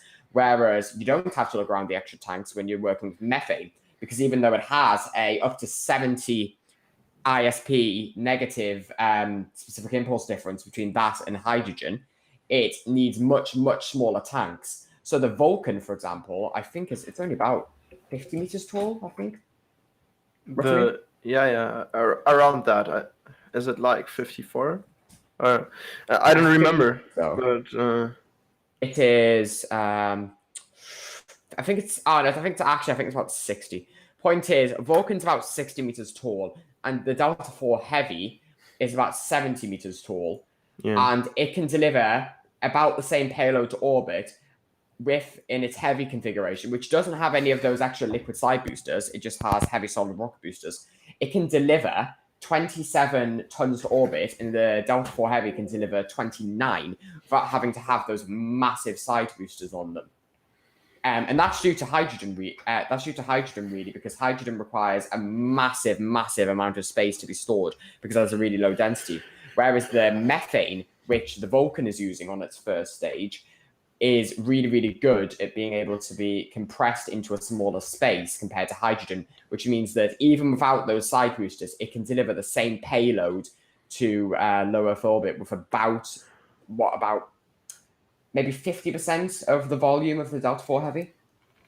Yeah, it's around half that, but also the boiling temperature of hydrogen is really, really low compared to methane. It's not that low. It's easy to start actually. It's around the same as oxygen, which makes it really easy. I mean, you see those common bulkheads made of stainless steel on the Starship vehicle. Starship and Super Heavy, actually. And that is another big advantage of methane, that its boiling point is not that low. You don't even need isolation. So the Delta IV Heavy, you may notice, has those massive orange strips going down the side of its boosters. That's the insulation, because hydrogen boils at, what, 20 Kelvin? It boils at an extremely low temperature. That's, for those of you who don't work in Kelvin, that's about negative 250 degrees Celsius. I don't work in Fahrenheit, so let me just pull up the conversion. I've literally never used Fahrenheit in my entire life, because that's what you get from living in Europe. Yeah, exactly. Negative 418 Fahrenheit. It boils at an extremely low temperature, which is a massive problem, because you need to have a huge amount of insulation to protect that against both the liquid oxygen, which is stored in the tanks around it and above it, and also the outside atmosphere, which in space, that isn't a problem. But when you're down in Earth, that's a massive problem, because Earth is about 200 degrees warmer than the stuff stored in those tanks. So you need a massive amount of insulation compared to methane, which sits at a quite comfortable negative 180 maybe boiling point. I think liquid oxygen's around there. So about a negative 180 to 200 degrees Celsius liquid boiling point when it boils over, which means that it is much more readily storable, and it can also be stored, as you've mentioned, without having any insulation between that and the liquid oxygen tank, because they have about the same boiling point. Yeah, the boiling point of oxygen is around at 180 degrees Celsius, and the boiling point of methane is around minus 160 degrees Celsius. So there you have it. Yeah, well, negative 180 degrees. Because of that, it means that you're able to store them in common tanks, which massively reduces the cost of your launch vehicle. We still do see that the Vulcan, for example, is a lot more expensive than a comparable Falcon 9. A Falcon 9 flight can be had for, I think, about the cheapest 60 million, compared to the absolute cheapest of 82 million currently predicted for a Vulcan Centaur, mainly due to the Centaur upper stage's massive costs. It's an incredibly expensive upper stage because of its hydrogen nature, and because the RL-10 is just a very expensive engine to make in general. But it is still quite a cheap launch vehicle, especially when compared to the Atlas V, which I think averages at least 120 million a flight. I think you can get it as low as about 100, but it rarely happens. I think in reality, if you want an Atlas V flight, it's about 120 to 150 million, and Delta flights can go for as much as 300 million. Yeah, it really. I think one Delta Heavy flight is over 400 million, I think. But yeah, it really depends on your Atlas 5 configuration. So if you have a 5-meter fairing, it's obviously more expensive than a 4-meter fairing. And if you have a second RL-10 engine on the center upper stage, which only happens in the case of Starliner, but that's also more expensive, obviously. So yeah, that varies a lot. But yeah.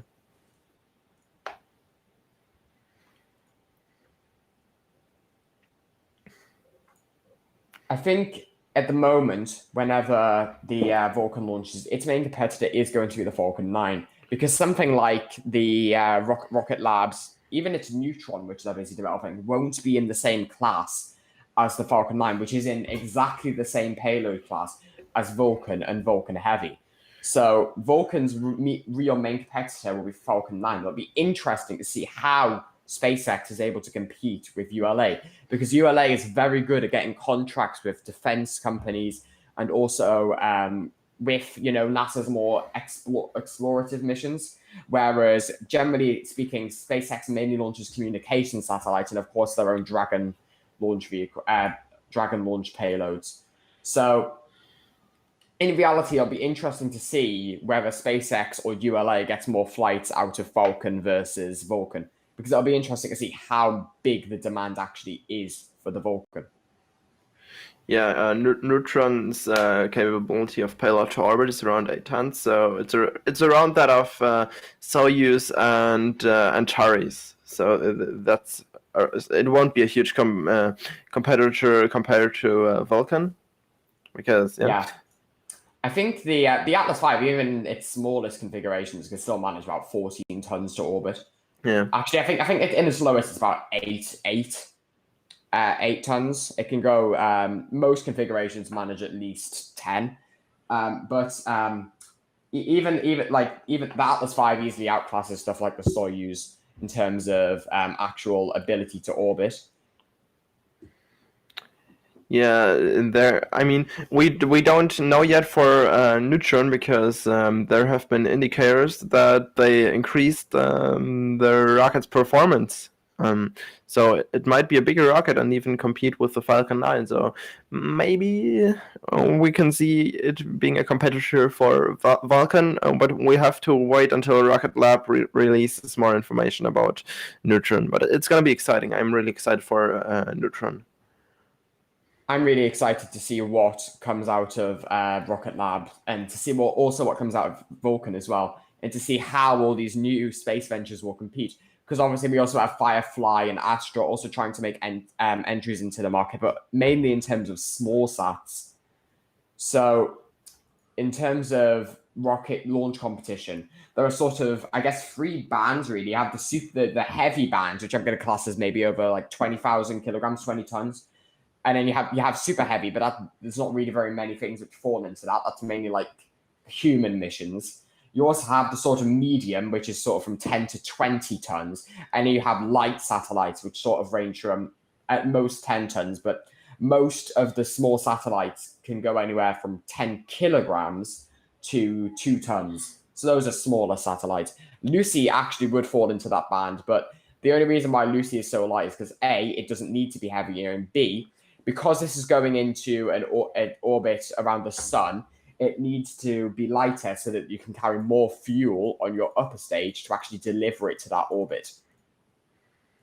Yeah, exactly. It's all about the upper stage performance for that mission. You really have to get a lot of performance out of it for this mission. I mean, if you remember back, Perseverance, its weight was around 4 tons, together with the Skycrane.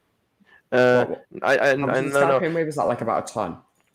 Yeah, the Skycrane is about a ton, and so is the rover itself. But this stage with the heat shield and the thrusters and the solar panels also weighed 2 tons, I think. So yeah. Yeah, that seems about correct. Obviously, putting something on a trajectory to Mars, I believe, requires less energy than putting something into a solar orbit. I don't know what the first orbit around the sun looks like for this mission. There's a map which shows the delta V requirements. Yeah, I know, but I mean the orbit, the transfer orbit for Perseverance is essentially an orbit around the sun. I mean, it just intercepts Mars' gravity field. So. But yeah, so we're around 9.5 minutes away from solar array deployment. So that's great news there. Everything nominal for Lucy. Yes, so I have a little graph here. I'm not sure particularly what it actually. I've got it here. So in terms of actually getting to, let me zoom in on that. So this is solar system delta V map. So Earth orbit to do is where's low Earth orbit is around 11.2 kilometers per second, right? Then it depends on your height, obviously, and it also depends on gravity losses. So the actual speed, the minimum speed at which you need to go to get into low Earth orbit is about 7.8. Yeah, I was about to say 8,000 meters per second, rounded up. 7,800 meters per yeah, second. but you need more delta V because of gravity loss. Gravity losses. And also the Earth, what's it called? The second astronomical speed, the escape velocity needed is around 11.2 kilometers per second. So yeah, that's to actually do an Earth escape. that's always 1.4 times your orbital velocity. Around that. So you need a speed of 11.2 kilometers per second to escape Earth's gravity field, and then you're essentially in a sun orbit. Let's see if you can make any sense out of this nightmare graph that I found. Yeah, exactly. So you need to go 7.8 kilometers per second to reach low Earth orbit, but to account for gravity losses, you need to expend around 1.5 more delta V. Second. Yeah. So it generally ends up being, instead of being around 8,000, it generally ends up being around 9.5, which you actually need to expend. And that is often why the entire reason why staging is actually used is because you need to throw away the mass in the lower stages to actually be able to have the payload capacity to get anything into orbit.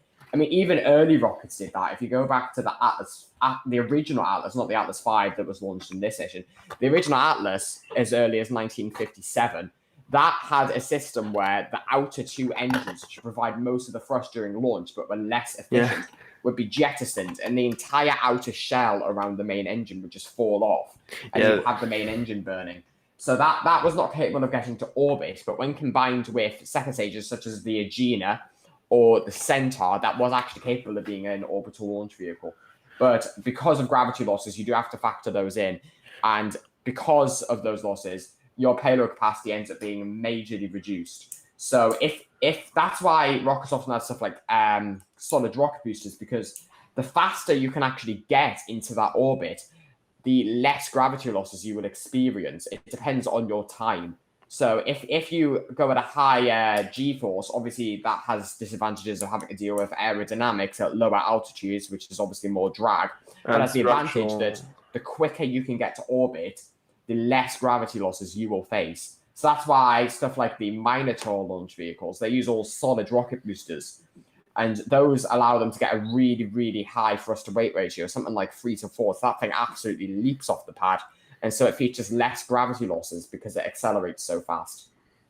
Yeah, exactly. And that's also the reason why the thrust to weight ratio for a Starship will be around 1.5 to make it go to orbit faster. And one thing I wanted to note, I think the first version of the Atlas where they just dropped the two engines after a couple of minutes, that was because they didn't figure out how to, whether they could start engines in flight. Yeah, that was the reason. Yeah. I'm curious as to why the engineers originally thought that. Yeah, but now we have Starship starting its Raptor engines in flight and then performing the belly flop maneuver. It's so crazy to think that just 6 years ago, what happened there?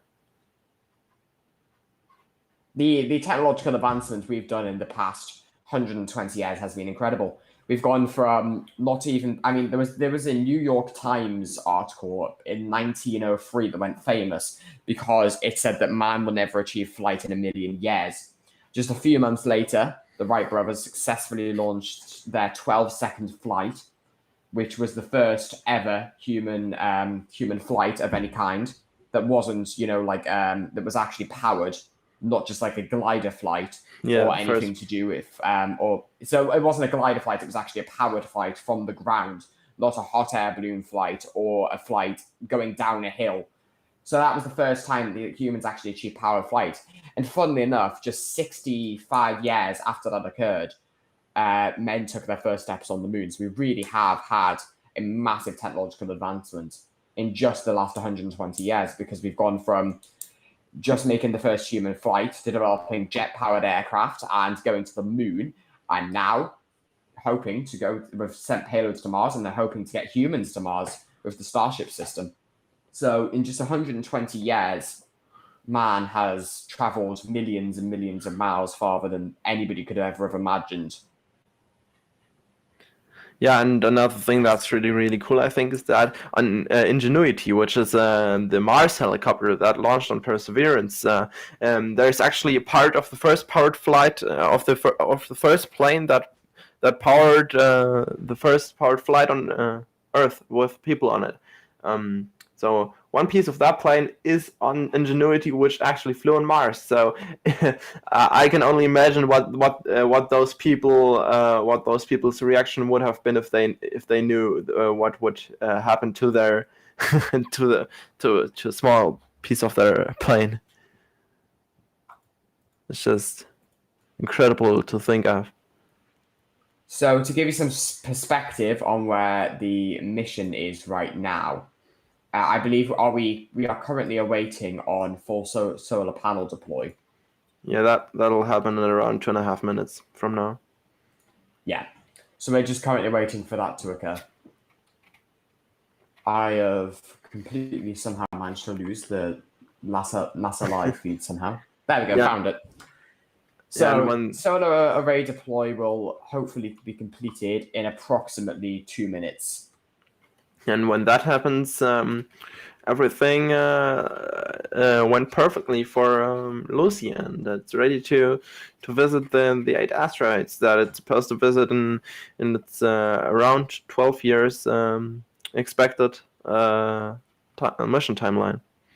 Yeah, so we should be hearing a lot of interesting things about what Lucy gets up to over the next 12 years. Talking about other missions that will be coming up soon, hopefully within this year or perhaps at the start of next year, we will see the first flight of the SLS. We believe that will be at the start of next year. We will also see the James Webb Space Telescope finally take flight after it was delayed more than 13 years due to technical issues. That will be an incredible day, and all I can say is I hope that Ariane 5 successfully performs and does not leave the James Webb Space Telescope crippled, because that would be a literal $1 billion loss, and it would be disastrous.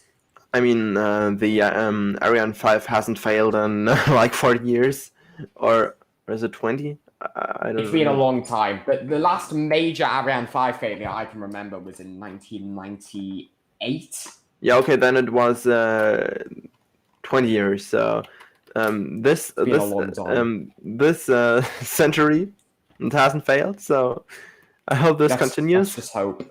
Yeah, let's just hope. And we also have the orbital flight test of Starship coming up, which is really exciting. Yep, we have. We also have Starliner tests coming up, but they're being delayed to next year. Thank you, Boeing. Yeah, I mean, that's quite a lot of time to get right. I mean, and we would have probably seen New Glen's first launch, but that has been delayed till late 2023. So that's, I mean, how? I mean, I have no idea how Starliner's managed to be delayed so badly. I mean, Crew Dragon has already had multiple successful launches to the space station, and Starliner hasn't even launched humans. Yeah, I mean, I remember back in 2019 when everyone was like, who's going to make the first commercial manned mission to the space station, Boeing or SpaceX, and it was like 50-50 like that. But then in December the OFT-1 mission, it didn't really go as planned. So then However, SpaceX's Dragon flights have been entirely successful. They've gone incredibly well, their Crew Dragon flights. And the Crew Dragon has lived up to all of its expectations and more. So it has been a great, great spacecraft, which has had, I think, has it had 3 missions to the station now? To the space station, it has flown 3 missions. It also had Inspiration 4. Yeah, Demo 2, Crew 1, Crew 2, and Crew 3, which is supposed to launch this month. So the 4th mission coming up really, really soon. So that's really, really cool. And I mean, Dragon's a really, really reliable vehicle, I think. One of the safest out there. And let's see if Starship can be reliable enough to one day fly people. So let's talk about what's coming up soon. Soon, I believe tomorrow, actually, we will have the landing of Soyuz MS-19, the completing of another successful International Space Station mission. We'll have Crew 3 launching to the International Space Station on October the 30th. Artemis 1 is supposed to launch, according to NASA's official schedule, in November 2021, but I highly doubt it will. It's more likely to end up launching at the start of next year, which is honestly just a disappointment, considering I think they originally slated it to launch in 2019.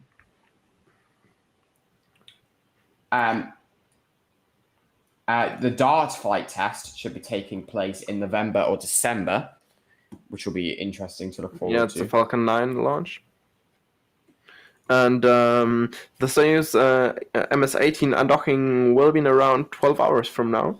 And after that, around 3 hours later, 3.5 hours actually, it's going to be the landing. So, on November the 24th, not November the 24th, sorry, on November 24th, DART should hopefully do a flight test. And early to mid-November, NASA and SpaceX's Crew 2 mission should splash down. And there are also a bunch of satellite launches coming up soon. So no earlier than December the 13th, the Imaging X-ray Polarimetry Explorer should launch, probably on an Atlas V, actually, I'd imagine. Let's see. I can't imagine it launching on anything else. Yeah, and James Webb Telescope is scheduled for December 18th. Right now, let's see. James Webb Space Telescope, to be honest, it's probably going to get delayed again. Not sure if it gets delayed, maybe because of weather. I hope, at least. I can only hope that everything goes well. And yeah, we're currently awaiting confirmation of the deployment of the solar arrays, which should have already happened by now, but they're probably having some issues with the connection to the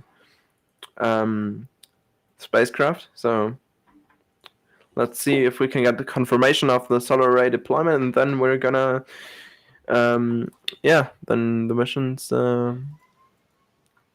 Also coming up soon will be a flight called Axiom 1, which will mark a major landmark, as it will be one of the first times that humans will privately travel to the International Space Station. It will be aboard the SpaceX Crew Dragon and should hopefully launch on February 21st, 2022. Also coming up soon will be in spring 2022, not necessarily related to spaceflight, but in spring 2022, NASA's X-57 will take flight, which is an experimental airplane entirely powered by electricity. The Capstone mission will launch in March 2022, and Crew 4 should hopefully launch at around April of 2022, though we don't know an exact date yet. Yeah, the Capstone mission that was supposed to fly an Electron unfortunately got delayed from, I think, November of this year to first quarter of 2022. But I think what is really exciting about next year's launch schedule is that there are now four Falcon Heavy missions scheduled for next year. And that is just, I mean, I've never seen a Falcon Heavy launch live, so that's going to be amazing. Actually, neither have I, so I will be very interested to see what the launches actually look like live. I've obviously seen all the replays, but I have never actually watched a live launch. I've watched all of the live launches of the Crew. I've watched all the Starship live launches, and I've also watched all of the Crew where it was applicable, where it didn't occur in the middle of the night. I've also watched all of SpaceX's Crew Dragon launches. Yeah. But it would be exciting to see a Falcon Heavy launch live, which I personally haven't seen live yet. But the fact that we have 4 scheduled for this year is absolutely amazing. That we've only had 3 Falcon Heavy flights in total so far. So seeing 4 extra ones to add to Falcon Heavy's count will be great. And Falcon Heavy is a beautiful launch vehicle. It really, really is. And I mean, the most exciting launch I have seen so far is probably a Starship SN8 launch. But it's absolutely spectacular. Yeah, but let's see if I think a Falcon Heavy mission will be as exciting, probably.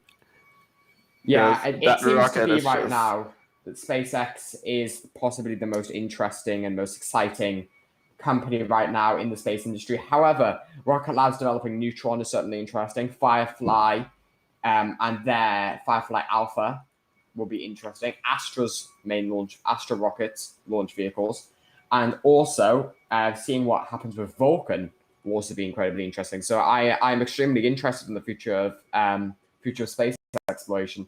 So we should have some really interesting times when it comes to space exploration within the next few years, with some major missions launching, such as the Artemis missions. Hopefully we should have a human land on the moon.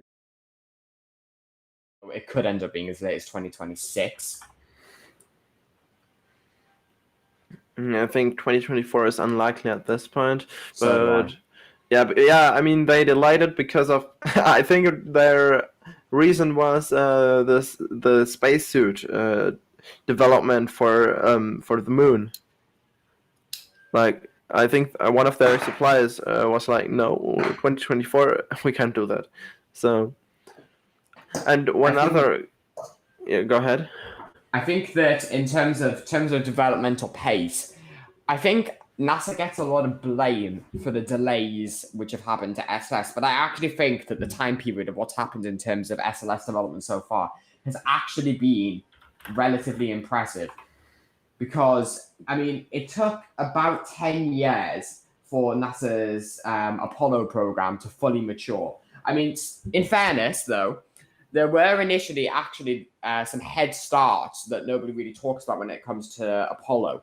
For example, the F1 engine was not actively developed, although it was improved and had some combustion issues fixed. It wasn't actively developed during the Apollo times. It was actually developed by Aerojet Rocketdyne and the Air Force in the 1950s. So it actually already had its engines pre-developed for it. I mean, so in fairness, so did the SLS. So did the SLS, because it's using RS-25 engines. However, its boosters have to be made and manufactured, and so does its upper stage, which needs to be custom made. So, in fairness to SLS, it has to create whole new engines, such as the side boosters, when compared to the development of Apollo, which used pre-existing technologies made into new rocket stages. So I think people blaming NASA for being slow, for them being cautious, I don't really think they deserve all the blame they get, when Apollo was an incredibly expensive program, and it also took about 10 years, but all the technology was already pretty much pre-developed.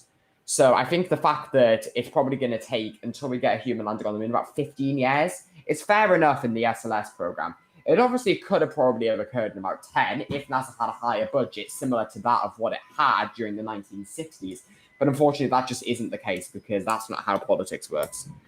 I think the issue with the Artemis program delays is that they're mostly because there are so many companies working on this program, that if just one company doesn't really hold the schedule, then it slips. So it's not easy. I mean, compared to SpaceX, they're like, okay, we're gonna launch Starship in 2 weeks, but then it launches in 4 months. But I mean, it doesn't really matter. It's it's just a couple of months of delay. It's not that big. And that's the problem with private contractors, really. Yeah, if you just have one company, it's really easy compared to so many. I mean, there are like over 20 companies developing the pressurized suits for the EVAs on the moon. I literally thought you were about to say there are about 20 companies developing for Artemis, and never mind 20 companies just for the suits.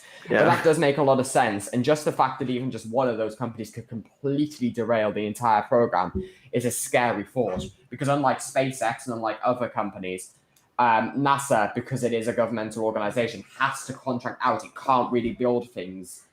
It can't really build things for itself. It has to instead contract out to other companies, because it is a government-run organization. It's also the reason why SLS was designed the way it is. Whenever a project is formed within NASA, it always has to have an immediate political benefit, whether that be employing people from existing companies, reusing initial parts, or anything of that sort that initially links back to previous programs. Anything in NASA has to have some sort of political benefit, compared to SpaceX, which, as long as it's earning a profit, can do practically anything. Yeah, that is quite interesting. So we're gonna end the live stream in around 5 minutes.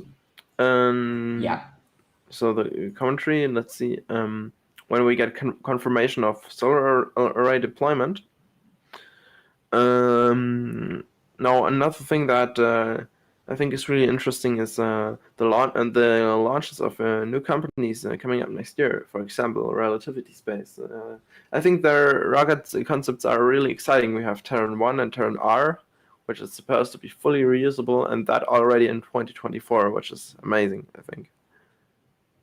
Yes, it will be incredibly interesting to see what new space startups come up with, and also what will happen in terms of space companies, in terms of launch vehicles and missions in the upcoming years. So I think we're set for a really interesting time in terms of space exploration. Please stay tuned on our channel for more interesting launches that will be coming up soon, because there will be many.